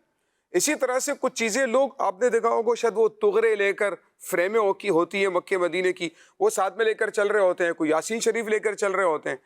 بظاہر ان کا اظہار یہ ہے کہ بھائی ہم آپ کو بیچنا چاہ رہے ہیں، خرید لیں، ہم کوئی بھیک نہیں مانگ رہے آپ سے، کچھ خرید لیں ہم سے. لیکن اصل مقصد ان کا ہوتا ہے، اب وہ دیکھنے سے پتہ چلتا ہے کہ بھائی یہ شخص کیا چاہ رہا ہے، اس کا مقصد کیا ہے. ویسے یہ طریقہ بہت اچھا ہے کہ وہ جو بھکاری ہے اس کی حوصلہ شکنی ہونی چاہیے، جو حلال طریقے سے کما رہا ہے. آپ مارکیٹ کے اندر چلے جائیں گے نا، تو ایسے ضرورت مند لوگ بہت ملیں گے جنہوں نے چھوٹا سا ایک ٹھیلا لگایا ہوا ہے، ٹھیلا لگایا ہوا ہے، وہ خرید و فروخت کر رہا ہے. جب آپ تھوڑا آبزرو کریں گے، اس کو دیکھیں گے تھوڑی دیر، تو آپ کو اندازہ ہو جائے گا کہ یار واقعی میں یہ شخص خرید و فروخت کر رہا ہے. پورے دن ہو سکتا ہے 200-400 روپے کما لیتا ہو، تو اس سے اگر آپ یہ کرتے ہیں تو بہت بہترین قسم کی خیرخوائی ہے. اسلام کا یہ طریقہ کار ہے کہ وہ یہ جو گداگری ہے، بھیک مانگنا ہے، اس کی حوصلہ شکنی کرتا ہے، اور محنت کر کے کمانا، حلال روزی کمانا. اپنی محتاجی دوسرے کے آگے ذکر مت کیجئے، اس کا اظہار مت کیجئے، بلکہ آپ نے کہا نا کہ بھائی یہ اپنی محتاجی کو اپنی کمزوری مت بنائیے، بلکہ اپنے آگے بڑھنے کا ذریعہ بنائیے. ایک شخص سید عالم صلی اللہ تعالیٰ علیہ وآلہ وسلم کی بارگاہ میں حاضر ہوتا ہے، ترغیب و ترہیب کی بڑی پیاری روایت. اس نے اپنی محتاجی کا ذکر کیا سید عالم صلی اللہ تعالیٰ علیہ وآلہ وسلم سے کہ میرے پاس تو کھانے پینے کے لیے کچھ بھی نہیں ہے، میری امداد فرمائیے. سرکار دو عالم صلی اللہ تعالیٰ علیہ وآلہ وسلم چاہتے تو اس کے آگے سونے کا ڈھیر لگا دیتے، لیکن نبی کریم صلی اللہ تعالیٰ علیہ وآلہ وسلم نے فرمایا کہ تمہارے گھر میں کیا ہے؟ کہتے یا رسول اللہ کچھ بھی نہیں. آقا علیہ الصلوۃ والسلام نے فرمایا پھر بھی تمہاری ضرورت کی چیزوں میں سے کیا ہے؟ کہ یا رسول اللہ کمبل ہے جسے آدھا بچھاتے ہیں اور آدھا اوڑھ لیتے ہیں، اور ایک لکڑی کا پیالہ ہے. تو نبی کریم علیہ الصلوۃ والسلام نے فرمایا کہ ایسا کرو، وہ تمہارا جو پیالہ ہے نا وہ لے کر آؤ. وہ لے کر آ گئے. نبی کریم صلی اللہ علیہ وآلہ وسلم نے فرمایا صحابہ کرام سے اب اس کو کون خریدے گا؟ تو لوگوں نے اپنے اعتبار سے اس کی قیمت لگائی. جس نے زیادہ قیمت لگائی نبی کریم علیہ الصلوۃ والسلام نے وہ پیالہ اس کو دیا, اس سے وہ پیسے لیے, اس شخص کو دیا. نبی کریم صلی اللہ علیہ وآلہ وسلم نے فرمایا کہ کلہاڑی کا وہ لے کر آؤ, پھل لے کر آؤ. کلہاڑی کا پھل لے آیا. نبی کریم علیہ الصلوۃ والسلام نے اپنے مبارک ہاتھوں سے اس کے اندر دستہ ڈالا اور کلہاڑی اس کو عطا فرمائی, اور اس کے بعد فرمایا کہ جاؤ اور جا کر درخت سے لکڑیاں کاٹ کر بیچو, اور اتنے عرصے تک میرے پاس مت آنا. اب وہ گیا اس کلہاڑی سے لکڑیاں کاٹ کر کے اس کے بعد بیچنا شروع کر دیا. کافی عرصے کے بعد سید عالم صلی اللہ علیہ وآلہ وسلم کی بارگاہ میں حاضر ہوتا ہے. کہتے ہیں نبی کریم علیہ الصلوۃ والسلام نے اس کو دیکھ کر فرمایا ہاں بھائی کیا حال ہے؟ کہنے لگا یا رسول اللہ اب تو اللہ تعالیٰ نے اتنا غنی کر دیا ہے, اپنے گھر والوں کی بھی خدمت کرتا ہوں اور دوسرے لوگوں کی بھی حاجت پوری کرتا ہوں. واہ واہ واہ. یہ دیکھیں اسلام کس انداز پر آپ کو محتاجی سے بچا کر آپ کو اس بات کی ترغیب دلاتا ہے اور اس بات کی طرف مائل کرتا ہے کہ آپ اپنی محتاجی کو اپنی کمزوری مت بنائیے کہ میرے پاس تو کچھ بھی نہیں ہے, بلکہ آپ آگے بڑھیے, ہمت کیجیے, اپنی صلاحیتوں کو استعمال کیجیے, اللہ رب العزت آپ کی مدد کرنے والا. یا مرحبا. یہ تو ہے ایک اس کے لیے یہ گفتگو ہے کہ جو گھر پہ بیٹھا ہماری بات سن رہا ہے, اور ان لوگوں کا تدارک کرنے کے لیے جو پیشہ ور بھکاری مانگ رہے ہیں, ان کی حوصلہ شکنی کی بہترین صورت یہ ہے ان کو دیا ہی نہ جائے. اس طرح قبلہ شاہ صاحب وقار شاہ صاحب نے قبلہ نے فرمایا کہ ان کو دیا ہی نہ جائے, اور بالکل یہ ایک بہترین جو ہے وہ طریقہ ہے ان کی حوصلہ شکنی کرنے کا.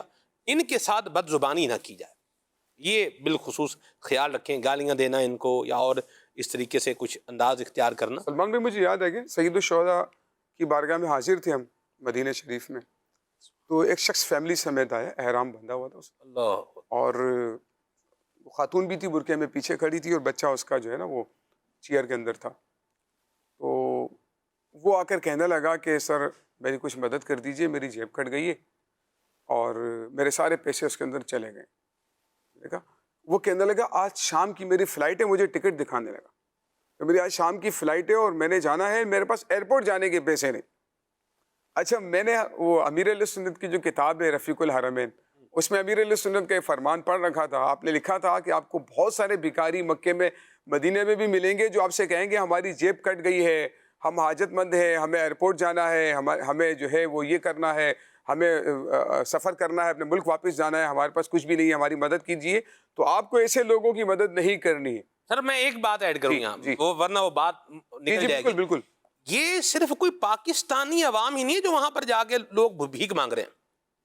ایک بعض اوقات کیا نکلتا ہے وہ چل پڑتا ہے, ادھر سے جا کے بھیک مانگ رہے ہیں, اتنے بھکاری پکڑ لیے فلاں دے. یہ بھی بھیک مانگ رہے ہیں, اس سے انکار بھی نہیں ہے, لیکن دیگر ممالک کے لوگ بھی بھیک مانگ رہے ہیں. یہ بھی ایک میں تھوڑا اس کو بعض اوقات ہم لوگ کیا کرتے ہیں جب ہم کسی پرابلم کو جو ہے نا وہ سدھارنے کی طرف آتے ہیں تو اس میں بعض اوقات اتنا ون سائیڈڈ جو ہے وہ ہو جاتے ہیں کہ سارا بوجھ ایک ہی پلڑے میں ڈال دیتے ہیں. تو جتنا حصہ جس کا ہو اس کو اتنا جو ہے وہ دینا چاہیے.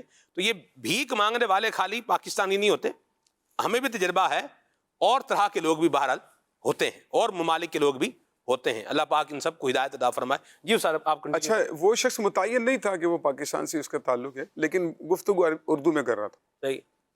تو میرے ذہن میں فوراً وہ امیر علیہ سنت کا فرمان آ گیا. تو پھر میں نے اس کو بڑے طریقے سے منع کر دیا کہ یار ہمارے پاس بھی اپنے حساب سے ایک رقم ہے, ہم آپ کو جو ہے وہ نہیں دے سکتے. جیسے آپ کہہ رہے ہیں کہ عزت نفس کا خیال رکھنا چاہیے, ہو سکتا ہے کہ واقعی میں وہ مجبوری کے اندر ہو, لیکن ظاہر ہے میں اس وقت اس کی پوزیشن میں بھی نہیں تھا. تو میں نے اس کو جو ہے بڑے طریقے سے منع کر دیا کہ یار میں تمہارے, لیکن وہاں پر بھی پیشہ ور کچھ لوگ ایسے ہوتے ہیں جو کہ اللہ تعالیٰ کے در پر آتے ہیں لیکن دوسروں کے آگے اپنی محتاجی کا ذکر. توبہ توبہ, اللہ بچائے. میں یہاں خالد بھائی سے انشاءاللہ ابھی ہم مدنی پھول لیں گے, گفتگو کریں گے.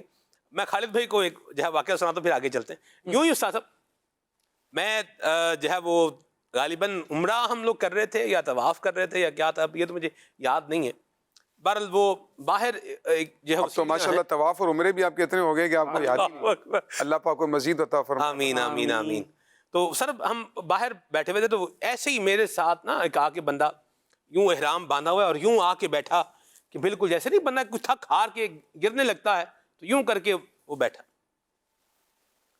تو مجھے جو ہے وہ میں بھی چونکہ شوگر پیشنٹ ہوں تو مجھے اندازہ ہے بعض اوقات جب بندے کی شوگر ڈاؤن ہوتی ہے, شاہ صاحب قبلہ کو بھی اندازہ ہوگا, تو پھر اس کی کیا جو ہے وہ حالت ہوتی ہے. تو میں نے انہیں کہا میں آپ کو انہوں نے کہا کہ مجھے شوگر ہے یا پتہ نہیں شوگر یہ مطاف کی بات بتا رہے نہیں یہ باہر مسجد حرام کی دیوار حد سے باہر سہن یوں کہہ لیں وہ WC نمبر 3 جو ہے نا اس کی طرف ہم جو ہے وہ بیٹھے ہوئے تھے. ہاں جی. تو یوں تو میں نے کہا میں آپ کو کچھ کھجور پیش کروں یا بسکٹ. میں کچھ نہ کچھ جو ہے وہ اپنے پاس رکھتا تھا. ٹافی ہے, بادام ہے, یا اس طرح کی کوئی اور چیزیں ہیں کوئی ایمرجنسی میں آپ کو کام آتی ہے. کام بالکل. تو میں نے کہا نہیں بڑی مہربانی. انہوں نے جناب میرا ماتھا چوما اور پھر انہوں نے مجھے ایک کہانی سنائی. انہوں نے جو کہانی سنائی اس کا لب لباب میں آپ کو بتا دیتا ہوں. اس میں یہ تھا کہ ہم پر فائرنگ ہوئی, یعنی ہم عمرے کے لیے آ رہے تھے, ہم پر کیا ہوا, فائرنگ ہوئی اور ہماری ماں کے جو ہے وہ پنڈلی میں گولی لگی. اور پھر کیا کیا, ہمیں وہاں سے بٹھا کے جو ہے وہ بھیج دیا گیا یہاں پر. ہم جدہ میں جو ہے وہ اترے اور پھر یہاں پر آ کے اب ہاسپٹل میں میری ماں کا جو ہے وہ علاج ہو رہا ہے. بڑا اچھا علاج ہو رہا ہے, مفت علاج ہو رہا ہے, بہت تعاون ہو رہا ہے. بڑا ظلم ہوا ہے ہمارے ساتھ. اور جب انہوں نے کہا نا کہ گولی لگی, زخمی ہو گئے, وہاں تک تو معاملہ کیا تھا وہ چلتا آ رہا تھا. لیکن جب انہوں نے کہا نا کہ ہمیں جہاز میں بٹھا دیا اور ہم یہاں آ گئے, تو یہاں مجھے لگا کہ اب گاڑی کیا ہو گئی ہے, ٹریک چینج کر چکی ہے.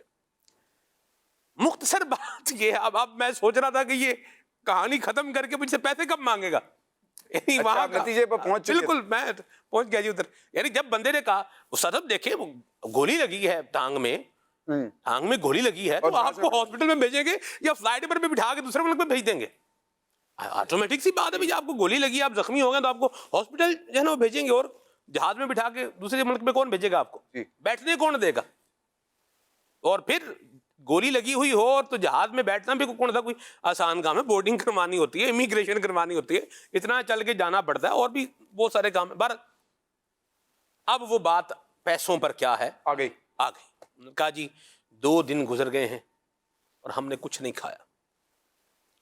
تو میں نے انہیں کہا آئیں میں آپ کو کھانا لے کے دیتا ہوں, آپ کو چائے پلا دیتا ہوں, کچھ کھلا دیتا ہوں, کھانا لے دیتا ہوں. انہوں نے کہا نہیں میں اکیلا نہیں کھا سکتا, میری بیٹیاں بھی میرے ساتھ ہیں اور وہ جو ہے وہ ہوٹل میں ہیں, اور میں اکیلا نہیں کھا سکتا, ان کے بغیر مجھ سے اترے گا نہیں. میں نے کہا چلے میں آپ کو لے کے دیتا ہوں, آپ لے جائیے گا, جا کے جو بھی کھانا ہے آپ نے کھا لیجیے گا. انہوں نے کہا نہیں آپ بس جو آپ مجھے دینا چاہتے ہیں آپ مجھے وہ دے دیں. میں نے کہا میں تو آپ کو کچھ بھی نہیں دینا چاہتا, اب جو مجھے کہہ رہے ہیں بھائی جو دینا ہے وہ دے دیں, تو میں تو آپ کو ریال تو دینا نہیں چاہتا, کھانا کہہ رہا ہوں آپ کو میں کھلا دیتا ہوں. انہوں نے کہا نہیں آپ مجھے 10-20 ریال جو بھی دینے آپ مجھے دے دیں گے. وہ 10-20 پہ ہی بندہ جو ہے وہ آ گیا تھا, اور میں نے نیت کی ہوئی تھی کہ 10-20 کیا تو 1 ریال نہیں دینا یہاں پہ. تو یوں خالد بھائی یہ چیزیں اس میں دیکھیں ہمیں بھی کیا کرنا ہے, ہماری بھی ذمہ داری ہے. جس طرح قبلہ شاہ صاحب نے فرمایا, استاد صاحب نے فرمایا, پہچان بھی ہونی چاہیے, اور مانگنے والے کو بھی خالد بھائی اپنا طریقہ جو ہے وہ جس طرح شاہ صاحب نے فرمایا. میں چاہوں گا اس عنوان کو بھی آپ لیں کہ اگر کسی نے ہیلپ کر ہی دی ہے تو اب ہم نے ساری زندگی ڈیپینڈنٹ ہو کے ہی بیٹھے رہنا ہے اور اسی سے جو ہے وہ لیتے رہنا اور کچھ نہیں کرنا. یہ بھی تو کوئی عقل مندی والی بات نہیں ہے. سلمان بھی دونوں طرح کے پہلوؤں کو دیکھنا چاہیے. ایک تو یہ کہ دینے والا جس کو دے رہا ہے نا, اس کو بھی احساس ہونا چاہیے کہ میرے ہیلپ کرنے سے اگلا بندہ فقیر ہی تو نہیں بن جائے گا, کہ اس نے اب یہ جو لبادہ اوڑھنا ہے تو اب اس کو اتارنا ہی نہیں ہے, اب یہ ایسا ضرورت مند بنے گا کہ اس کی ضرورتیں میرے ہی در سے پوری ہوں گی. اس طرح کا بھی بندے کو کردار نہیں اپنانا چاہیے, اور لینے والے کو بھی غور کرنا چاہیے. یہ کم از کم اپنی عزت کا سودا کر رہا ہے. اللہ تبارک و تعالی ہمیں عقل سلیم عطا فرمائے اور شعور عطا کرے. بندہ جب کسی پر بوجھ بننے لگتا ہے نا سلمان بھائی, تو سب سے پہلے تو اگلے کی نظر میں اس کے لیے حقارت آتی ہے, پھر اس کو عزت کی نظر سے نہیں دیکھا جاتا. اور نبی کریم صلی اللہ تعالیٰ علیہ وآلہ وسلم کا فرمان دل نشین ہے کہ لا ينبغی للمؤمن ان یذل نفسہ, کہ مومن کے لیے یہ بات جائز نہیں ہے کہ وہ اپنے آپ کو ذلیل کروائے. تو اپنے آپ کو کہاں ذلت کے مقام پر کھڑا ہو رہا ہے اور کن حرکتوں کی وجہ سے ان چیزوں سے بچانا یہ ہر فرد کی خود اپنی ذمہ داری ہے. پھر رہا یہ کہ بسا اوقات ہم لوگ بھی نا کسی طبقے کی ہیلپ کر کے اسے عادی بنا دیتے ہیں کہ اب تم گھر بیٹھے رہو, تمہارے لیے تمہارا بھائی کما رہا ہے. یہ اگرچہ سننے میں بات اچھی لگتی ہے کہ یار جب تک ہم ہیں نا تو آپ کو کوئی پریشانی نہیں آئے گی، اور واقعی کسی کے ساتھ دینے کا انداز ایسا ہی ہونا چاہیے، لیکن یہ کب تک ہونا چاہیے؟ جب تک آپ ہیں اس پر کوئی پریشانی کیوں نہیں آئے گی؟ سلمان بھائی اس چیز کو اگر ہم نے سیکھنا ہونا تو ہم پرندوں سے بھی سیکھ سکتے ہیں۔ پرندے بھی نا اپنے بچے کو ایک وقت تک گھونسلے میں دانا پانی لا کر دیتے ہیں، ایسا ہی ہے، اس کے بعد وہ مجبور کرتے ہیں اپنے بچے کو کہ تو گھونسلہ چھوڑے گا تو تجھے اڑنا بھی آئے گا، تو تجھے یہ بھی پتہ چلے گا کہ خوراک ہے کیا، اور تجھے یہ بھی پتہ چلے گا کہ خوراک حاصل کیسے کی جاتی ہے۔ امیر اہل سنت دامت برکاتہم العالیہ نے اس مضمون کو اپنی کتب وغیرہ میں بیان فرمایا ہے، اور یہاں تک بیان فرمایا ہے کہ بندہ توکل سیکھے۔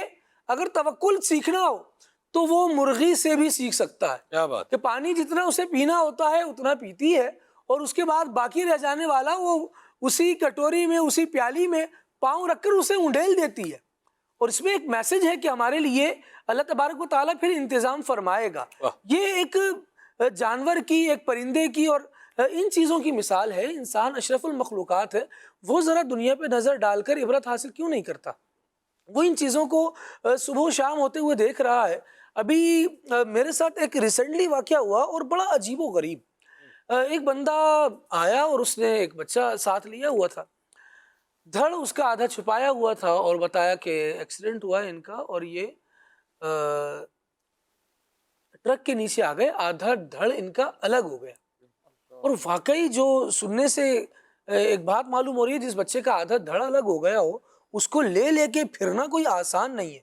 اب یہ تو وہ مدنی قافلے میں ہم تھے، خالد بھائی کی مسجد میں تھے ہم، جی جی جی اسی کی بات ہے نا؟ جی جی بالکل بالکل، یہ وہی یہ بات، انہوں نے مجھے بھی کہا، یہ وہی بات ہے۔ پھر آپ کنٹینیو کریں، میں بھی اس پر کچھ کہوں گا۔ جی، آپ لوگوں سے گفتگو ہو چکی تھی، پھر میں مسجد سے باہر تک کسی کام وغیرہ کے لیے گیا ہوا تھا، تو مجھے تو کال آئی کہ امام صاحب آپ کہاں ہیں، آپ سے رابطہ کرنا ہے، بہت ضروری اعلان ہے، اگر آپ نہیں کریں گے تو بہت مسئلہ ہو جائے گا۔ اور اس نے اس طرح یوں سمجھے کہ پریشرائز کیا نا، کہ میں نے کہا کہ پتہ نہیں، پھر صدر صاحب کا نام اور اس کا نام اس کا نام، میں نے آپ کا نمبر ان سے لیا ہے، اور آگے سے مجھے کہا کہ آپ کو میسج آ جائے گا آپ کے صدر صاحب کا۔ میں نے کہا اچھا ٹھیک ہے، دیکھتے ہیں، اگر آتا ہے تو کوئی بات ہوتی ہے۔ نماز مغرب کے وقت قریب ہی تھا، نماز مغرب میں نے ادا کی ہے اور مجھے کوئی میسج نہیں آیا ہوا تھا۔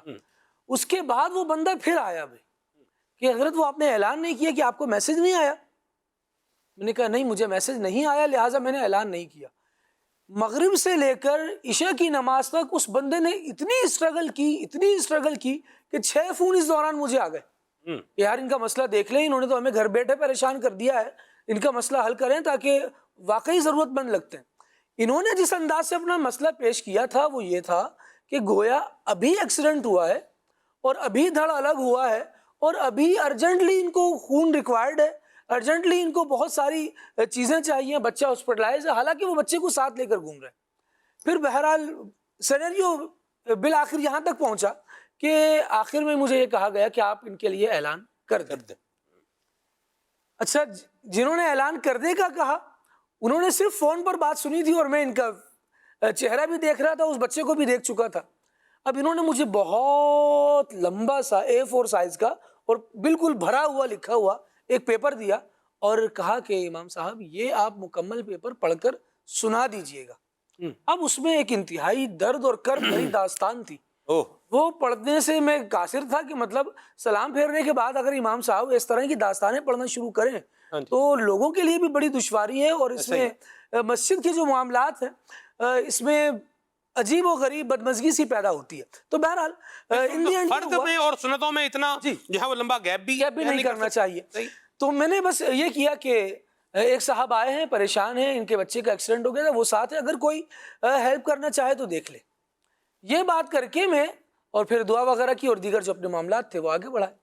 سلمان بھائی وہ بندہ اس کے بعد میری جان کو آ گیا کہ ہم نے آپ کو جو لکھ کر دیا تھا اتنی محنت سے، اب ہمارے آنے کا یہاں کیا فائدہ ہوا؟ ہم عصر سے مغرب سے عشاء آپ کے پاس بیٹھے رہے اور یہاں سے لے کر ہم کیا جا رہے ہیں؟ صرف 200 روپے، صرف 250 روپے۔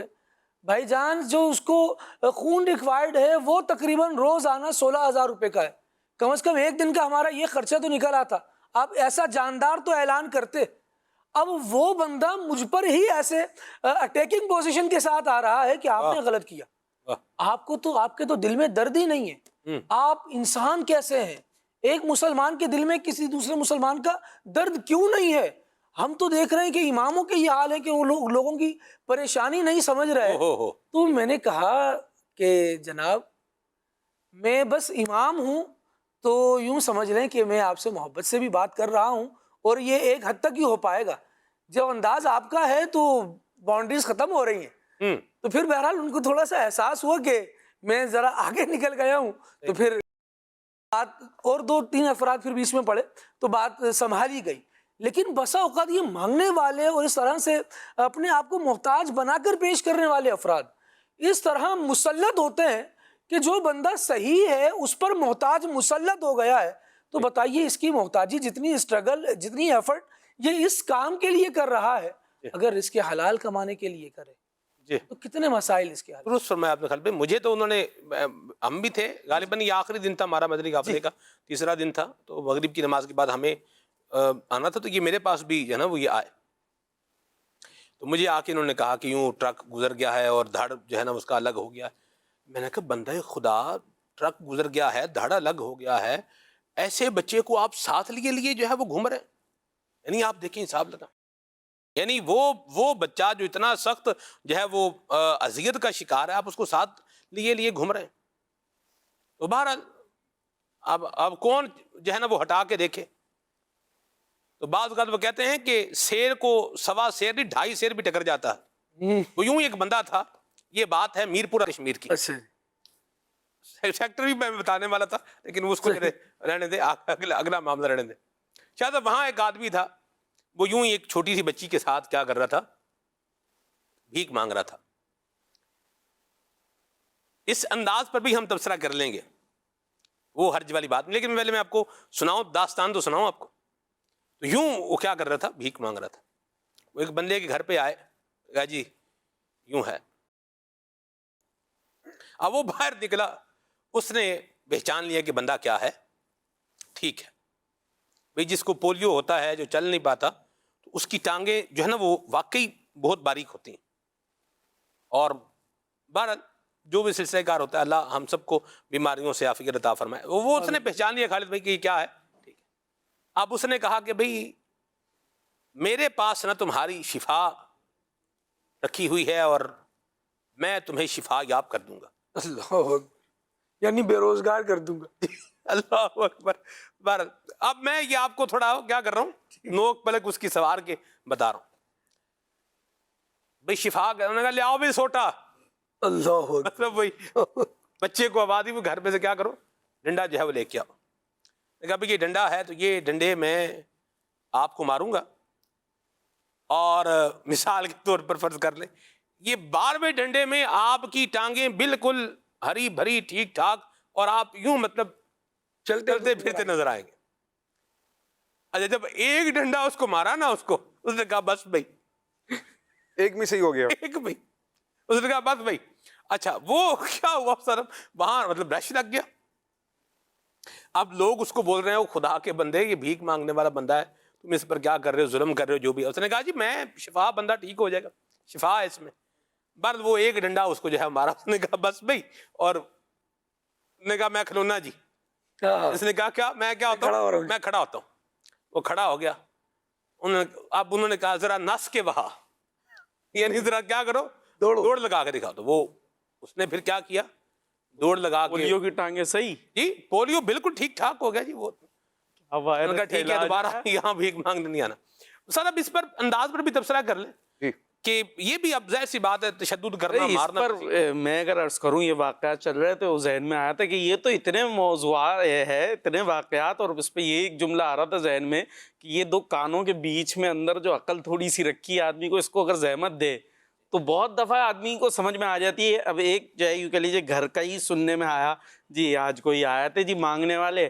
وہ کیا کہہ رہے ہیں بھائی وہ فلاں جگہ جانا ہے رکشے کا کرایہ دے دیں ہم واپس اچھا جو مجھے بتایا جائیں گے اور پھر وہ آپ واپس آ کے وہ کرایہ آپ کو واپس دے دیں گے. یہ وہی والی بات ہے، راجا کے گھر جاؤں گی 2 مور لاؤں گی، ایک تجھ کو دوں گی ایک میں لوں گی.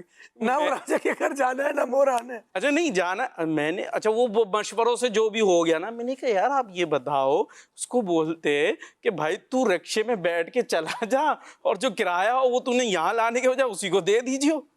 سیدھی سی عقل کی بات ہے نا. مطلب اس پہ مشاورت ہو رہی ہے کہ وہ کہہ رہا واپس لا کے دے دو. واپس کہاں سے آئے گا؟ کرایہ کوئی رکشہ والا پہلے تھوڑی لیتا ہے. رکشے میں بیٹھ کے جاؤ بھائی کرایہ ہمیں دینے کا جاؤ اس کو دے دو. تو ذرا سی آدمی عقل یوز کرے. اور ایک اور چیز مسجدوں میں جو ہوتا ہے آپ نے دیکھا ہوگا، بعض اوقات کیا ہوتا ہے مسجد میں نماز کے بعد وہ کھڑے ہو کر، اور بعض اوقات تو بڑے رو کر، اور ایک بڑی لمبی تقریر سی ہوتی ہے. اچھا یہاں آپ غور کریں گے، اب کوئی واقعی نیڈی ہم اس کی بات نہیں کر رہے لیکن عمومی بات کر رہے ہیں، وہ رو کر باقاعدہ تقریر ہو رہی ہوتی ہے سم ٹائمز تو، اور ایک جملہ آگے پیچھے نہیں ہوتا. بہترین انداز سے ترتیب کے ساتھ پوری جو ہے وہ کتھا اور اپنی بات بیان ہو رہی ہوتی ہے. ایک ذہن میں بات آئی تھی، اب مدنی قافلوں میں سفر کریں یا ویسے بھی نیکی کی دعوت کے لیے اعلان ہوتا ہے نا سر سے پہلے، جی ابھی نیکی کی دعوت کے لیے، یقین جانے پہلا تجربہ آپ کا بھی ہوگا، وہ صرف 1-2 لائن کا اعلان اتنی دیر یاد کرو، اور اس کے بعد بھی جب کھڑے ہو کر بیان کرنے لگتے ہیں تو لفظ آگے پیچھے ٹانگیں کانپنا شروع ہو جاتی ہیں، جملہ نہیں نکل رہا ہوتا. اور وہاں وہ صاحب کھڑے ہوئے ہیں اور انہوں نے اتنی لمبی تقریر کی اور جملہ آگے پیچھے نہیں، اور رو کر بھی بعض اوقات ہو رہا ہوتا ہے. تو یہ کام بغیر لمبے تجربے کے نہیں ہو سکتا. اس کا مطلب ہے حضرت بڑے پریکٹس میں ہیں. تو پریکٹس والا مطلب عادی فقیر ہے، اس نے یہ کام بنایا ہوا ہے اپنا. ورنہ فرسٹ ٹائم میں آپ تجربہ کر کے دیکھ لیں گے، اگر آپ سے 2 جملے بھی باہر نکل کر آ جائیں 6 لوگوں میں کھڑے ہونے کے بعد، تو تھوڑی سی آدمی عقل یوز کرے تو چیزیں ظاہر بھی ہو سکتی ہیں. آپ کا حلال کا مال ہے، خرچ کریں، بے دریغ خرچ کریں اللہ کی راہ میں، لیکن وہاں کریں جہاں واقعی خرچ کرنے کی جگہ ہے. یا مرحبا. مساجد کی خدمت کریں آپ، مدارس کی خدمت کریں، علم دین پڑھنے والوں کی خدمت کریں، عزیز رشتہ دار غریب ہیں ان کی خدمت کریں، اور جن کی خدمت ہو رہی ہے وہ بھی اس خدمت پر کیا ہے ڈپینڈڈ نہ رہیں، بلکہ اپنا قدم کیا کریں آگے بڑھائیں. مجھے بات استاد صاحب بھولتی نہیں ہے، میں چاہوں گا آپ اس پر بھی گفتگو فرمائیں. اور یہ سب لوگ ادھار مانگنے والے بھی تعداد بہت زیادہ ہو گئی ہے، بھی ادھار دے دیں ادھار دے دیں. اچھا ادھار دے دیں تو آپ اس کا ریزن پوچھیں تو کیا کرنا ہے؟ جیسے موبائل لینا ہے، کیا کر لیں؟ ادھار دے دیں. یہ کام کرنا ہے، کیا کر دیں؟ ادھار دے دیں. مطلب یہ موبائل لینا ہے ادھار دے دیں. تو موبائل جو ہے اس کو کیا ہے؟ اس کو کچھ نہیں ہے، پرانا ماڈل پرانا ہو گیا، 2-3 سال ہو گئے یہی موبائل ہے، تو اب نیا موبائل لینا ہے میں نے، تو آپ ادھار دے دیں. اسی طرح یہ اس طرح جو لوگ کر رہے ہیں اس پر کیا فرمائیں گے آپ؟ کچھ ارشاد فرمائیں. اس پر بات کرنے سے پہلے ایک محتاجی کا واقعہ جو میں نے ایک مسجد میں دیکھا وہ عرض کرتا ہوں. کھارداری کی ایک مسجد میں نے نماز پڑھی ظہر کی کچھ عرصہ قبل. تو ایک شخص تھا، وہ مسجد کے گیٹ پر کھڑے ہو کر یہ اعلان کر رہا تھا کہ میری بیٹی کی شادی ہے اور وہ 3 دن کے بعد اس کی نکاح ہے، 3 دن کے بعد شادی ہے، یہ شادی کا میرا کارڈ ہے، کارڈ بھی دکھا رہے، اور مجھے جو ہے وہ اس چیز کی ضرورت ہے، کپڑوں کی ضرورت ہے، سامان کی ضرورت ہے، فرنیچر کسی نے لے کر دے دیا ہے وغیرہ وغیرہ وغیرہ. اور 3 دن کے بعد میری شادی ہے، میری بچی کی شادی ہے. وہ لوگ کچھ دے رہے ہیں کچھ جا رہے ہیں، بڑا بلند آواز کے ساتھ وہ آواز لگا رہا تھا. تو میرے ایک دوست ساتھ میں تھے، تو ہم کچھ گفتگو کرنے لگے کہ یار کس طرح سے یہ اپنی بیٹی کی شادی کے بارے میں کر رہا ہے، واللہ عالم کیا ہوگا. میرے اس دوست نے کہا کہ میں نے اس کو 2 ماہ قبل فلاں لائٹ ہاؤس کے علاقے کی مسجد میں اسی طرح سے شادی کارڈ لے کر کھڑے ہو کر آواز لگاتے دیکھا. یعنی وہ شادی کارڈ بنوا لیتے ہیں، اس کا کیا طریقہ کار ہوتا ہے. پھر وہ اب طریقہ کار ایک یہ بھی ہے کہ بھائی وہ شادی کارڈ دکھا دیں گے، اور اب تو آدمی کو ہو جاتا ہے کہ اس کی شادی کارڈ ہے، بچی کی شادی ہوگی تو چلو اس کے کچھ نہ کچھ مدد کر دیں. شادی کارڈ پہ تاریخ پڑھ لیتے لیکن اچھا وہ بھی ہوگا، وہ بھی ہوگا. میں نے جو آپ کو پیچھے واقعہ سنایا تھا نا، تو اس میں اس نے ٹکٹ کی وہ بتائی تھی کہ بھائی ٹکٹ ڈیٹ لکھی ہوئی ہے، نام شو ہوا ہوا ہے، اس کا ٹائم سب کچھ ہے، اور وہ ساری کاریگریاں کر لیتے ہیں. اچھا سلمان بھائی، یہ سب چیزیں ہمیں بھی پتہ ہوتی ہیں بعض اوقات، لیکن آدمی پھر بھی دینے پر مجبور ہو جاتا ہے. اس کی وجوہات 2 ہوتی ہیں عام طور پر. یا تو آپ کچھ لوگ گیدرنگ کے اندر بیٹھیں اور اچھے لوگ کھاتے پیتے لوگ ہیں، اور کوئی آپ سے آ کر مانگنا شروع کر دیتا ہے، اس کو پتہ ہے کہ اس کو نہیں دینا چاہیے، وہ آپ کے پیچھے پڑ جائے گا، دیں صاحب دیں، آپ وہ اس کی تقریر شروع ہو جائے گی. آپ کو پتہ ہے کہ اس کو نہیں دینا چاہیے، لیکن اس کے باوجود سب کے سامنے اس کو منع کرتے ہوئے شرمندگی ہو رہی ہوتی ہے، کیسے اس کو منع کروں. تو بالآخر وہ 20-50 روپے 100 روپے نکال کر اس کو دے دیتا. ایک وجہ یہ بھی ہوتی ہے جس سے ان کی حوصلہ افزائی ہو رہی ہے بھکاریوں کی. وہ حاجت مند نہیں ہے، محتاج نہیں ہوتا بعض اوقات، لیکن پھر بھی ہم اپنی عزت بچانے کے لیے اس کو دے دیتے ہیں، یہ غلط کام۔ دوسری بات یہ کہ بعض اوقات اب سنگل ہیں، اکیلے بھی ہیں، لیکن وہ آ کر آپ کے سامنے اتنا آپ کو ایموشنل کر دیتا ہے، آپ کو اتنا زیادہ وہ کر دیتا ہے کہ آپ مروت میں آ جاتے ہیں۔ اب آپ کی مروت آپ کو اس بات کی اجازت نہیں دے رہی ہوتی ہے، حالانکہ غلط ہے۔ جیسے آپ نے جملہ کہا نا، بڑی ہمت کی بات تھی کہ وہ مسجد حرام کے اندر جب آ کر اس نے ساری آپ کے سامنے تقریر کی نا، ہر کوئی اسے منع نہیں کر سکتا۔ یہ تو آپ کا حوصلہ تھا کہ آپ نے منع کر دیا، میں تو تمہیں کچھ بھی دینا نہیں چاہتا ہوں، میں نے تو کچھ بھی نہیں دینا ہے تمہیں، ٹھیک ہے۔ اور پھر اس کے بعد اتنی بھرم بازی کے ساتھ، یہ جسے خالد بھائی نے سنایا، وہ اتنی بھرم بازی کے ساتھ اتنا زیادہ آپ کو ایموشنل کر دیتے ہیں، پریشرائز کرتے ہیں کہ اب آپ اس کو مروت میں پھر آپ جو نا دینے پر مجبور ہو جاتے ہیں کہ چلو یار کچھ نہ کچھ کر دیتے۔ اللہ بچائے۔ تو سر بعض اوقات لوگ صدقہ سمجھ کے بھی دے رہے ہوتے ہیں، اس پہ بھی گفتگو۔ اب یہ اب ایک ٹھیا لگا، میں نے یہ دیکھا ہوا ہے، مطلب ایکسپیرینس ہے، یعنی دیکھا ہوا ہے کہ وہ ٹھیا اتنے بجے وہ آن ہونا، یعنی میں 2 مرتبہ ایک جگہ سے گزرا تو میں نوٹ کر رہا تھا کہ یہ کیا ہے، یہ فقیر کیا ہے یہاں پر بھکاری بیٹھا ہوا ہے، یعنی تقریباً 11:30 بجے تک وہ 11 ساڑھے 11 بجے تک وہاں بیٹھتا ہے، اس کے بعد پھر وہ کیا ہو جاتا ہے، وہاں سے غائب ہے، چوک سونا ہو جاتا ہے ادھر۔ وہ میں نے آبزرو کیا اس کو، تو اس پہ میں نے یہی حساب لگایا کہ لوگ جا رہے ہیں، اچھا اس کو دے کے جا رہے ہیں، یعنی آبزرویشن جب آپ کرتے ہیں تو پھر بہت ساری باتیں آپ نوٹ کرتے ہیں۔ تو یہ جو کام پہ نکلنے والا جو طبقہ ہے، جس نے پیٹرول ڈلوانا ہے 100 روپے کا، دن میں پیٹرول موٹر سائیکل میں 100 روپے کا ڈلوانا ہے، تو صبح 20 روپے کیا صدقے کے طور پر کیا ہے اس کو دے کے جا رہا ہے، اس پر بھی روشنی ڈالیں۔ اور مسافر بھی، ہمارے ڈائریکٹر صاحب جامع رضا صاحب لقمہ دیر سے بتا رہے تھے کہ مسافر بھی بعض اوقات کیا ہے صدقے کی نیت سے جو ہے وہ دے رہا ہوتا ہے، تو کیا کہیں گے اس پہ؟ دیکھیں نا، یہ بات تو طے ہے کہ پیشہ ور بھکاری کو دینا جائز ہی نہیں، ٹھیک ہے۔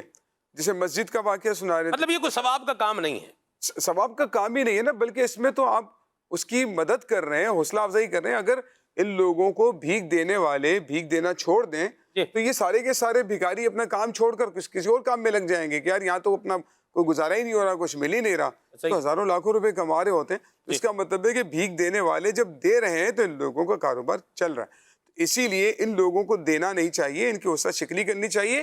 صدقہ کرنے کی سب سے بہترین مثال یہ ہے، آپ مسجد میں، مدرسے میں طالب علم کے لیے، علم دین کے لیے جو ہے وہ آپ اس طرح کے دینی کاموں کے لیے آپ دیں گے تو یہ بہترین صدقہ ہے جو آپ کے لیے ثواب جاریہ کا ذریعہ بن سکتا ہے۔ اچھا، کسی کی آپ نے اس طرح سے اگر مالی مدد کرنی بھی ہے تو اس کے لیے سب سے پہلے آبزرو کریں، اپنے اڑوس پڑوس میں، اپنے رشتہ داروں میں دیکھیے، اپنے قریبی رشتہ دار ہیں، بھائی بہنوں میں کوئی حاجت مند ہے جو مانگتے نہیں ہیں لیکن ان کو دینا بھی یہ بہت بڑا ثواب ہے، صلہ رحمی بھی ہے، صدقے کا ثواب بھی ہے۔ اگر اسی ٹاپک کو ہم دیکھ لیں، ہمارے اڑوس پڑوس میں ضرورت مند ہوتے ہیں جو مانگتے نہیں ہیں لیکن گزر بسر بڑا مشکل سے کر رہے ہوتے ہیں، تو جن لوگوں کو صدقہ کرنے کا شوق ہے نا، سب سے بہترین مشورہ یہ ہے، جن کو صدقہ کرنے کا شوق ہے ان کو سب سے بہترین مشورہ یہ ہے، سب سے پہلے اپنے قریبی رشتہ داروں کو دیکھیے، بھائی بہنوں کو دیکھیے جو آپ کو کمزور لگتا ہے، تو اس کے لیے آپ جو ہے وہ ماہانہ، ہفتہ وار کوئی سلسلہ ایسا کر لیں کہ ان کی مدد کر لیں، اڑوس پڑوس میں نظر کر لیں جو آپ کو لگتا ہے، یعنی مانگے بغیر آبزرو کریں کہ ضرورت مند کون ہے، مریض ہے، بیمار ہے، اپنا علاج نہیں کروا پا رہا ہے تو اس کی مدد کریں گے، اس کے مانگے بغیر۔ تو آپ کے لیے ہماری اپنی زبان کے اندر ایک جملہ بڑا پیارا ہم نے اپنی امی سے بھی، پھر نانی دادی سے بھی سنا، وہ کہتی ہکڑی نیانی 100 فقیر، یہ محاورہ ہمارے بڑا بولا جاتا تھا، ہکڑی نیانی 100 فقیر، یعنی ایک بیٹی کو دینا 100 فقیروں کو دینے سے زیادہ بہتر ہے۔ تو اپنی بہن بیٹی کو دیجیے اگر دینا ہے، یہ 100 فقیروں کو دینے سے زیادہ بہتر ہے۔ حضرت مولا علی رضی اللہ تعالیٰ عنہ کا فرمان میں نے پڑھا تھا، مجھے یاد آ رہا ہے کہ ایک مٹھی جو اپنے دوستوں کے اوپر، ساتھیوں کے اوپر خرچ کرنا مجھے کئی فقیروں کے اوپر بہت زیادہ مال خرچ کرنے سے زیادہ محبوب ہے کہ اپنے دوستوں کے اوپر۔ تو یہ ہے کہ آپ کے جو رشتہ دار ہیں، دوست احباب ہیں، اڑوس پڑوس پہ جن کو آپ جانتے ہیں، چوک پر، سڑکوں پر بیٹھے ہوئے لوگوں کو دینے کی بجائے ان کو ترجیح دیجیے۔ ٹھیک ہے، ہو سکتا ہے وہ حاجت مند، ضرورت مند بھی ہو، لیکن اس سے زیادہ ثواب تو آپ کے قریب رکھا ہوا ہے، آپ ان کو دیجیے۔ آپ کو اگر پڑوس والوں کی مدد کریں گے تو آپ کو حق پڑوس بھی ادا کرنے کا ثواب ملے گا، کو جو ہے اس کی مدد کرنے کا بھی ثواب ملے گا۔ سید عالم صلی اللہ تعالیٰ علیہ وآلہ وسلم نے فرمایا کہ تم میں سے جو اپنے بھائی کو نفع پہنچا سکتا ہے تو اس کو فائدہ پہنچائے۔ تو اگر آپ کو اللہ رب العزت نے غنی کیا ہے اور آپ کو صدقہ کرنے کا شوق ہے، ثواب ہے، تو ان لوگوں کو دیجیے، بلکہ بہت بہترین طریقہ یہ اپنے بچوں کو دیجیے. اس کو اصطلاح میں صدقہ نہیں کہتے، لیکن شریعت اسے صدقہ قرار دیتی ہے. اپنے بچوں کو دیجیے، اڑوس پڑوس میں دیجیے، بہت اچھی بات ہے. اس طرح سے کریں گے تو یہ ہمارے لیے زیادہ ثواب کا ذریعہ. بچوں کو دیں، بچوں کی امی کو دیں. افضل ترین صدقہ قرار دیا ہے. جو گھر والوں کو لقمہ کھلایا تھا یہ افضل ترین صدقہ ہے. اور ایک چیز اور بھی ذہن میں آئی تھی، مختصر اگر لے لے کہ جو مانگنے کے طریقے لوگوں کے ذہن میں ہوتا ہے، جو بات ہوئی نا کہ اچھا نیکی سمجھ کے کرتے ہیں بعض اوقات، حالانکہ وہ ہو نہیں رہا ہوتا. یہ ہمارے کراچی میں تو آپ نے دیکھا ہوگا صدر وغیرہ کے علاقے میں کہ وہ پنجرے میں جو چڑیاں لے کر آ جاتے ہیں، بیٹھے ہوئے ہوتے ہیں، آپ جی انہیں پیسے دیں، جو بھی 1500 جو بھی وہ چڑیا آزاد کر دیں گے. تو لوگ جو ہے ہم پرندے آزاد کرا رہے ہیں، حالانکہ آپ آزاد نہیں کرا رہے، آپ قید کرا رہے ہیں. کیونکہ آپ اگر وہ 500 روپے دے کے وہ چڑیاں آزاد کرائیں گے تو اگلے دن وہ اتنی بلکہ شاید ڈبل چڑیاں لے کر پھر بیٹھا ہوا ہوگا کہ آپ پھر 1500 روپے دیں تاکہ وہ چڑیاں پھر آزاد کر دے. تو یہ باقاعدہ ایک پیشہ بنا ہوا. اللہ تعالی ہمیں عافیت عطا فرمائے، سلامتی عطا فرمائے، اور جو محتاج ہو اس کی محتاجی کو دور کرنے کا ثواب بھی ہے. اس پر بھی انشاءاللہ کچھ بات کریں گے، لیکن آئیے کچھ کالز کو بھی شامل کرتے ہیں. پروگرام میں میرا سوال یہ ہے، اگر والدین یا ہمارے دیگر عزیز و اقارب عمر کے اس حصے میں پہنچ گئے کہ کام خود نہیں کر سکتے، تو ہمیں ان کی کس طرح خدمت کرنی چاہیے؟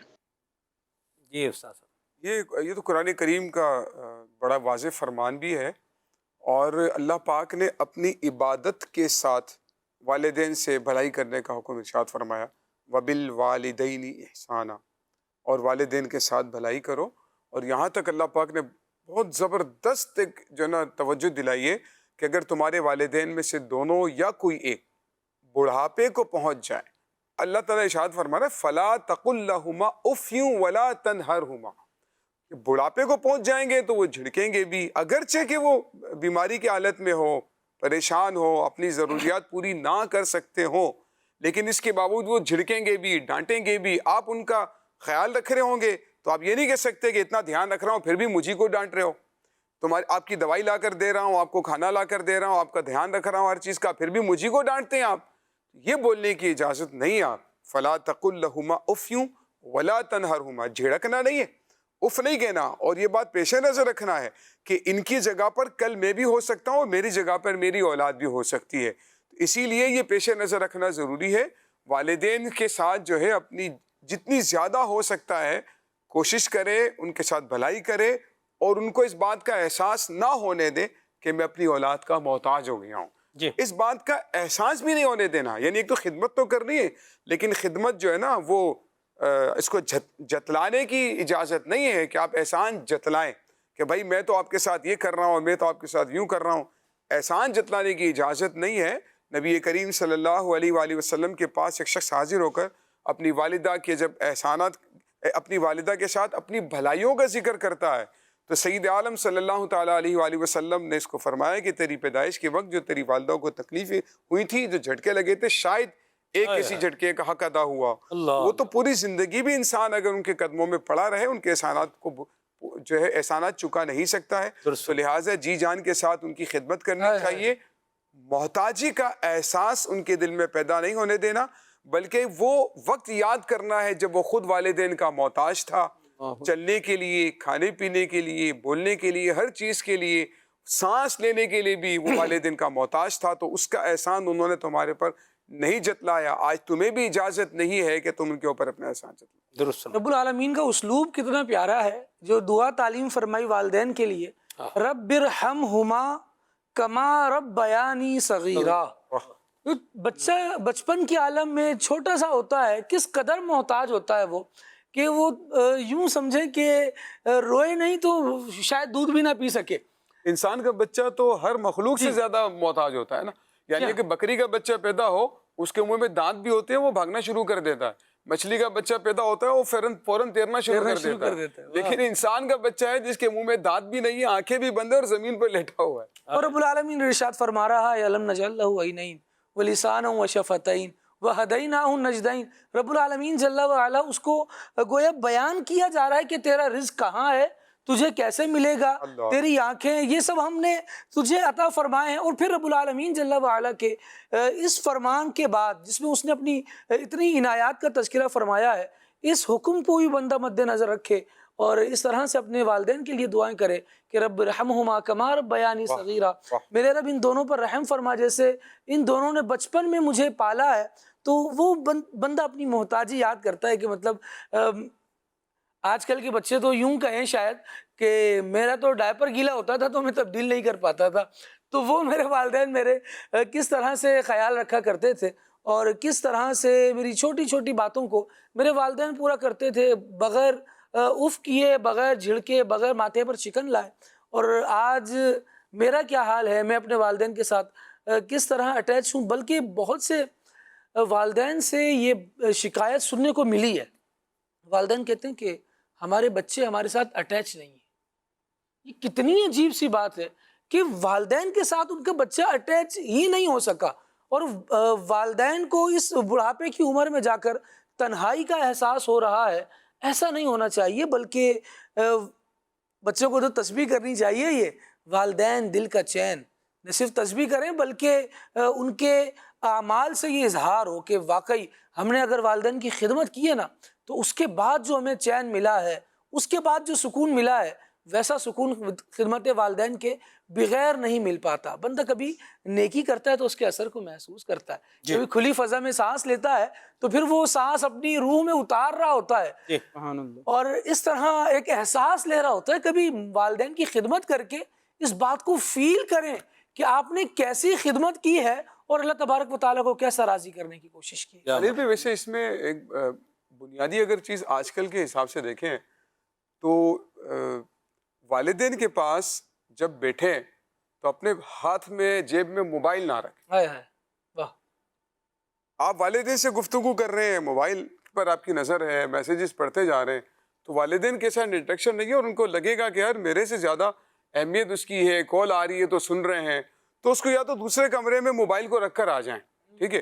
یہاں تک کہ بلکہ بچوں کے ساتھ بھی یہ ایک نفسیات ہے۔ اب پچھلے دنوں مدنی مذاکرے میں بھی اس طرح کا ایک امیر اہل سنت جو ہے اس ٹاپک پر گفتگو فرما رہے تھے، اور نگران شورا بھی بات فرما رہے تھے کہ بھائی جب آپ موبائل استعمال کریں گے تو آپ کی توجہ نہیں رہے گی، اور نبی کریم صلی اللہ تعالیٰ علیہ وآلہ وسلم کا انداز مبارک یہ تھا کہ کسی سے گفتگو فرماتے تھے تو مکمل اس کی طرف متوجہ ہو جایا کرتے۔ یا مرحبا۔ تو یہ والدین کے ساتھ اگر آپ ان کا پیار، ان کی زیادہ توجہ چاہتے ہیں، ان کو یہ احساس دلانا چاہتے ہیں کہ میری اولاد مجھے اہمیت دیتی ہے، تو یہ جو موبائل فون ہے نا، اس کو دوسرے کمرے میں رکھ کر آ جائیں جب والدین کے پاس بیٹھے ہیں، جب آپ بچوں کے پاس بیٹھے ہیں، جب آپ کھانا کھا رہے ہیں، اس دوران بالخصوص جو ہوتا ہے نا، تو اس کو قریب نہ آنے دیا کریں۔ اس سے انشاءاللہ تعالیٰ آپ کی توجہ آپ کے والدین کی طرف زیادہ جائے گی اور ان کو اس بات کا احساس ہوگا کہ میرا بچہ مجھے اہمیت دیتا ہے۔ یا مرحبا۔ اللہ ہمیں ماں باپ کے ساتھ اس نے سلوک کرنے کی توفیق عطا فرمائے۔ آئیے کال لیتے ہیں۔ کھلے پروگرام میں میرا یہ سوال یہ ہے کہ محتاجی کن وجوہات کی بنا پر آتی ہے؟ محتاجی کن وجوہات کی بنا پر آتی ہے؟ شاہ صاحب قبلہ۔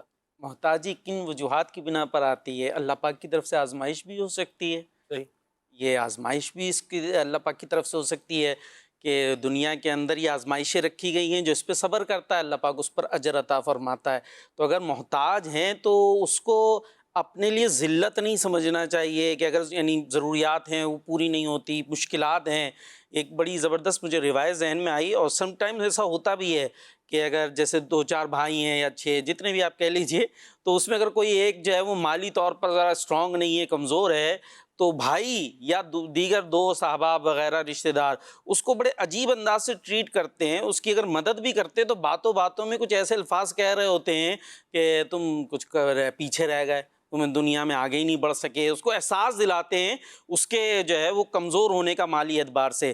حالانکہ ایک روایت میں آتا ہے کہ حضرت عیسیٰ علیہ السلام نے ایک شخص کو دیکھا کہ وہ زمین پر لیٹا ہوا ہے، خاک کے اوپر مٹی پہ، اور صرف تہبند اس نے باندھا ہوا ہے اور سر کے نیچے بھی جو ہے وہ پتھر رکھا ہوا، اینٹ رکھی ہوئی ہے۔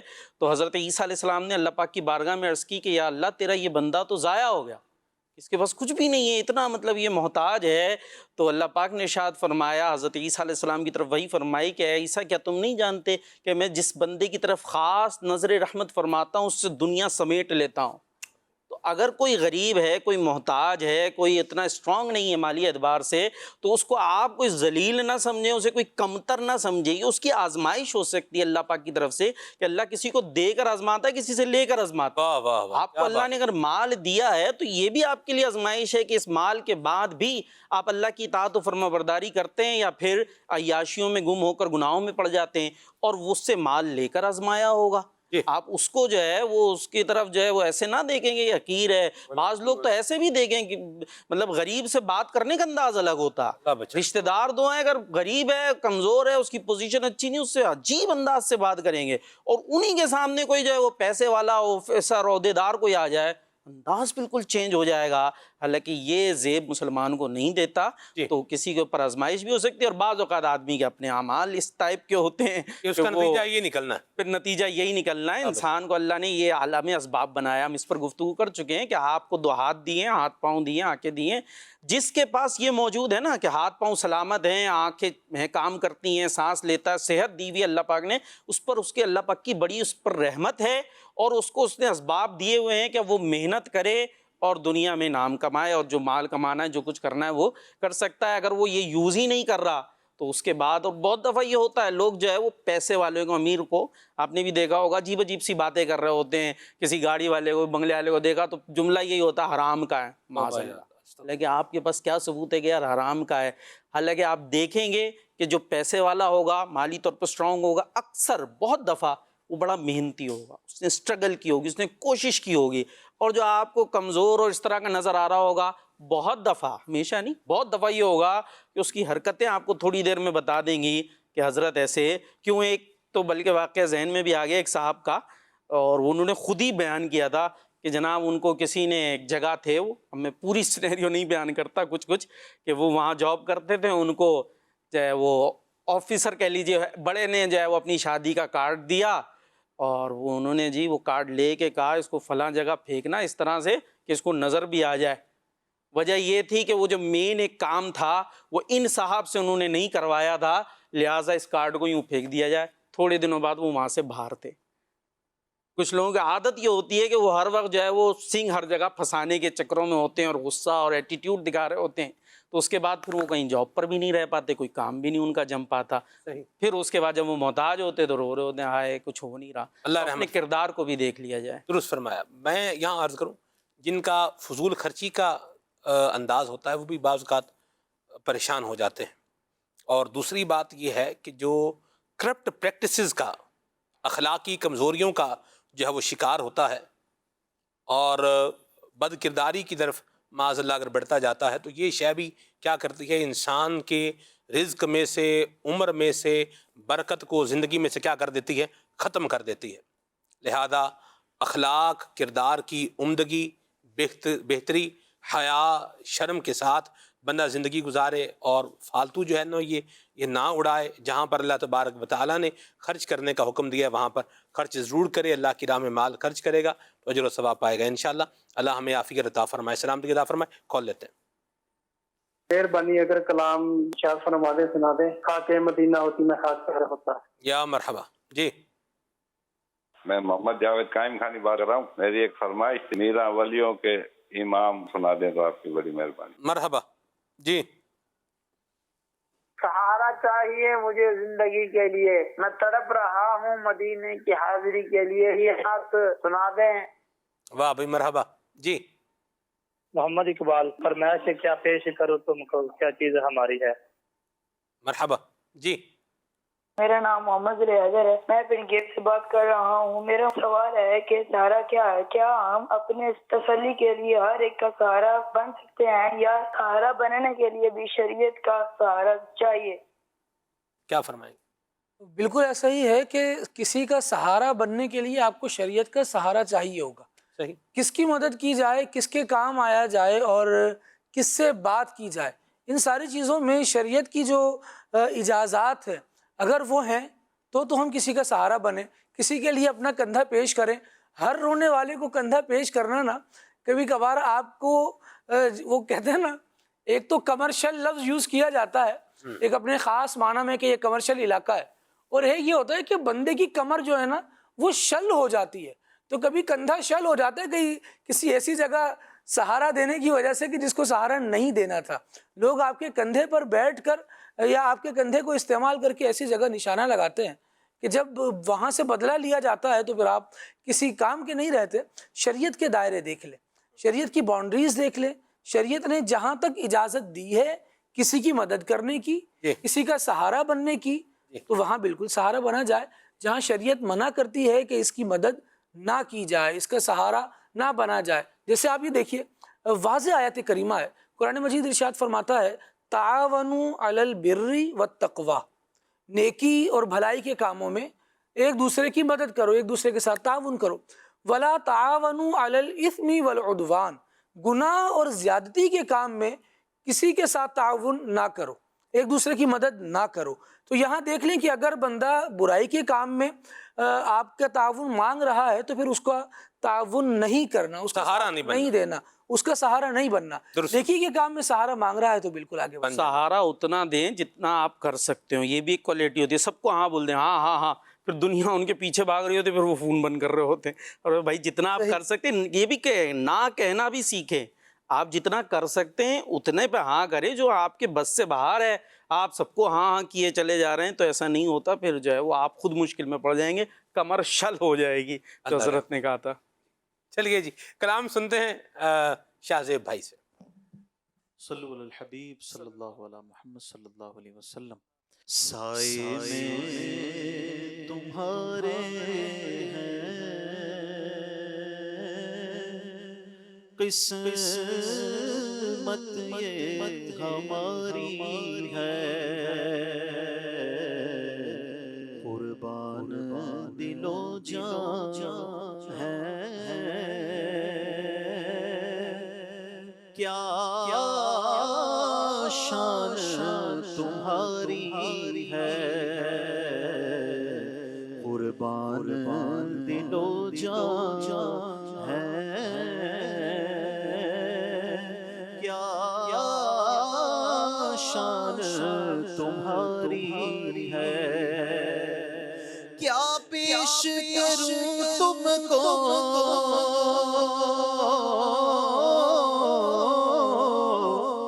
کیا چیز ہماری ہے, کیا پیش کروں تم کو کیا چیز ہماری ہے. یہ دل بھی تمہارا ہے, یہ جان بھی تمہاری ہے, یہ دل بھی تمہارا ہے, یہ جان بھی تمہاری ہے. سہارا چاہیے سرکار زندگی کے لیے, سہارا چاہیے سرکار زندگی کے لیے. تڑپ رہا ہوں مدینے کی حاضری کے لیے, تڑپ رہا ہوں مدینے کی حاضری کے لیے. حضور ایسا کوئی التزام ہو جائے, حضور ایسا کوئی التزام ہو جائے, بلا سے پھر میری دنیا سلام کے لیے حاضر غلام ہو جائے, سلام کے لیے حاضر غلام ہو جائے. میں صرف دیکھ لوں ایک بار سن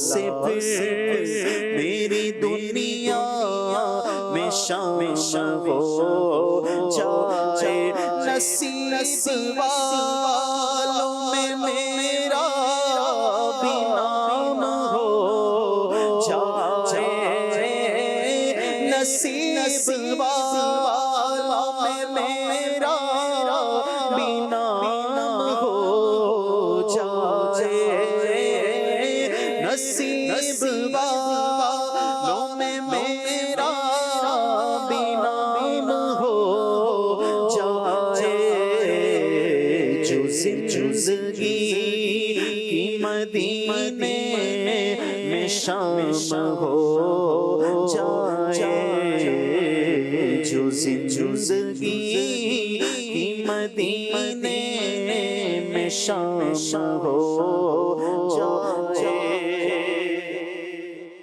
میرا ولیوں کے امام دے دو پنجتن کے نام، ہم نے جھولی ہے پھیلائی بڑی دیر سے،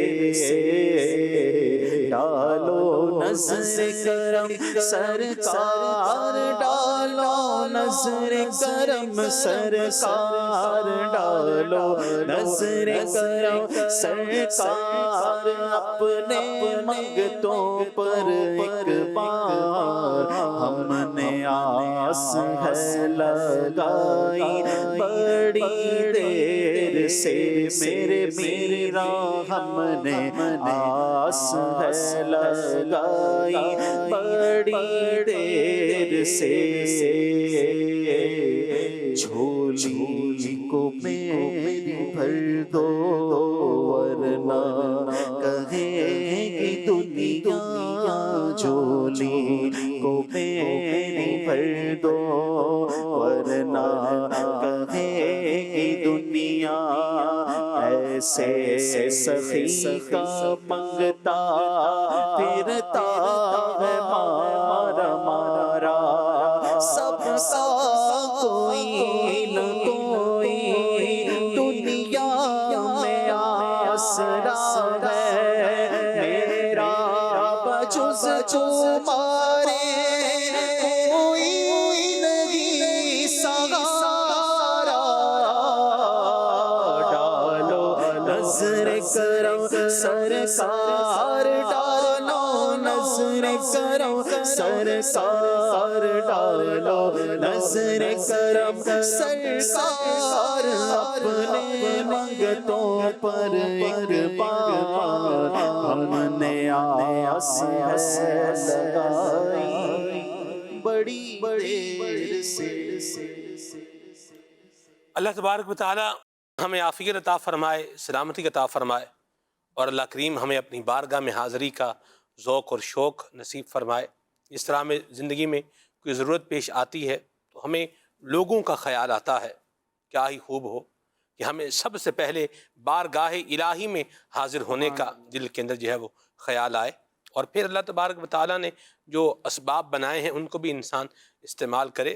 ایک بات یاد رکھیے، اسباب میں اثر پیدا کرنے والی ذات اللہ تبارک و تعالیٰ کی ہی ذات ہے۔ اللہ تبارک و تعالیٰ ہمیں اپنی عبادت کا ذوق عطا فرمائے، شوق عطا فرمائے۔ اللہ کریم ہماری محتاجیاں، ہماری پریشانیاں اللہ کریم دور فرمائے، اور اللہ تبارک و تعالیٰ ہمیں اچھے انداز میں اپنی زندگی گزارنے کی توفیق عطا فرمائے۔ آمین بجاہ طٰہٰ و یاسین علیہ وعلی آلہ افضل الصلوات والتسلیم۔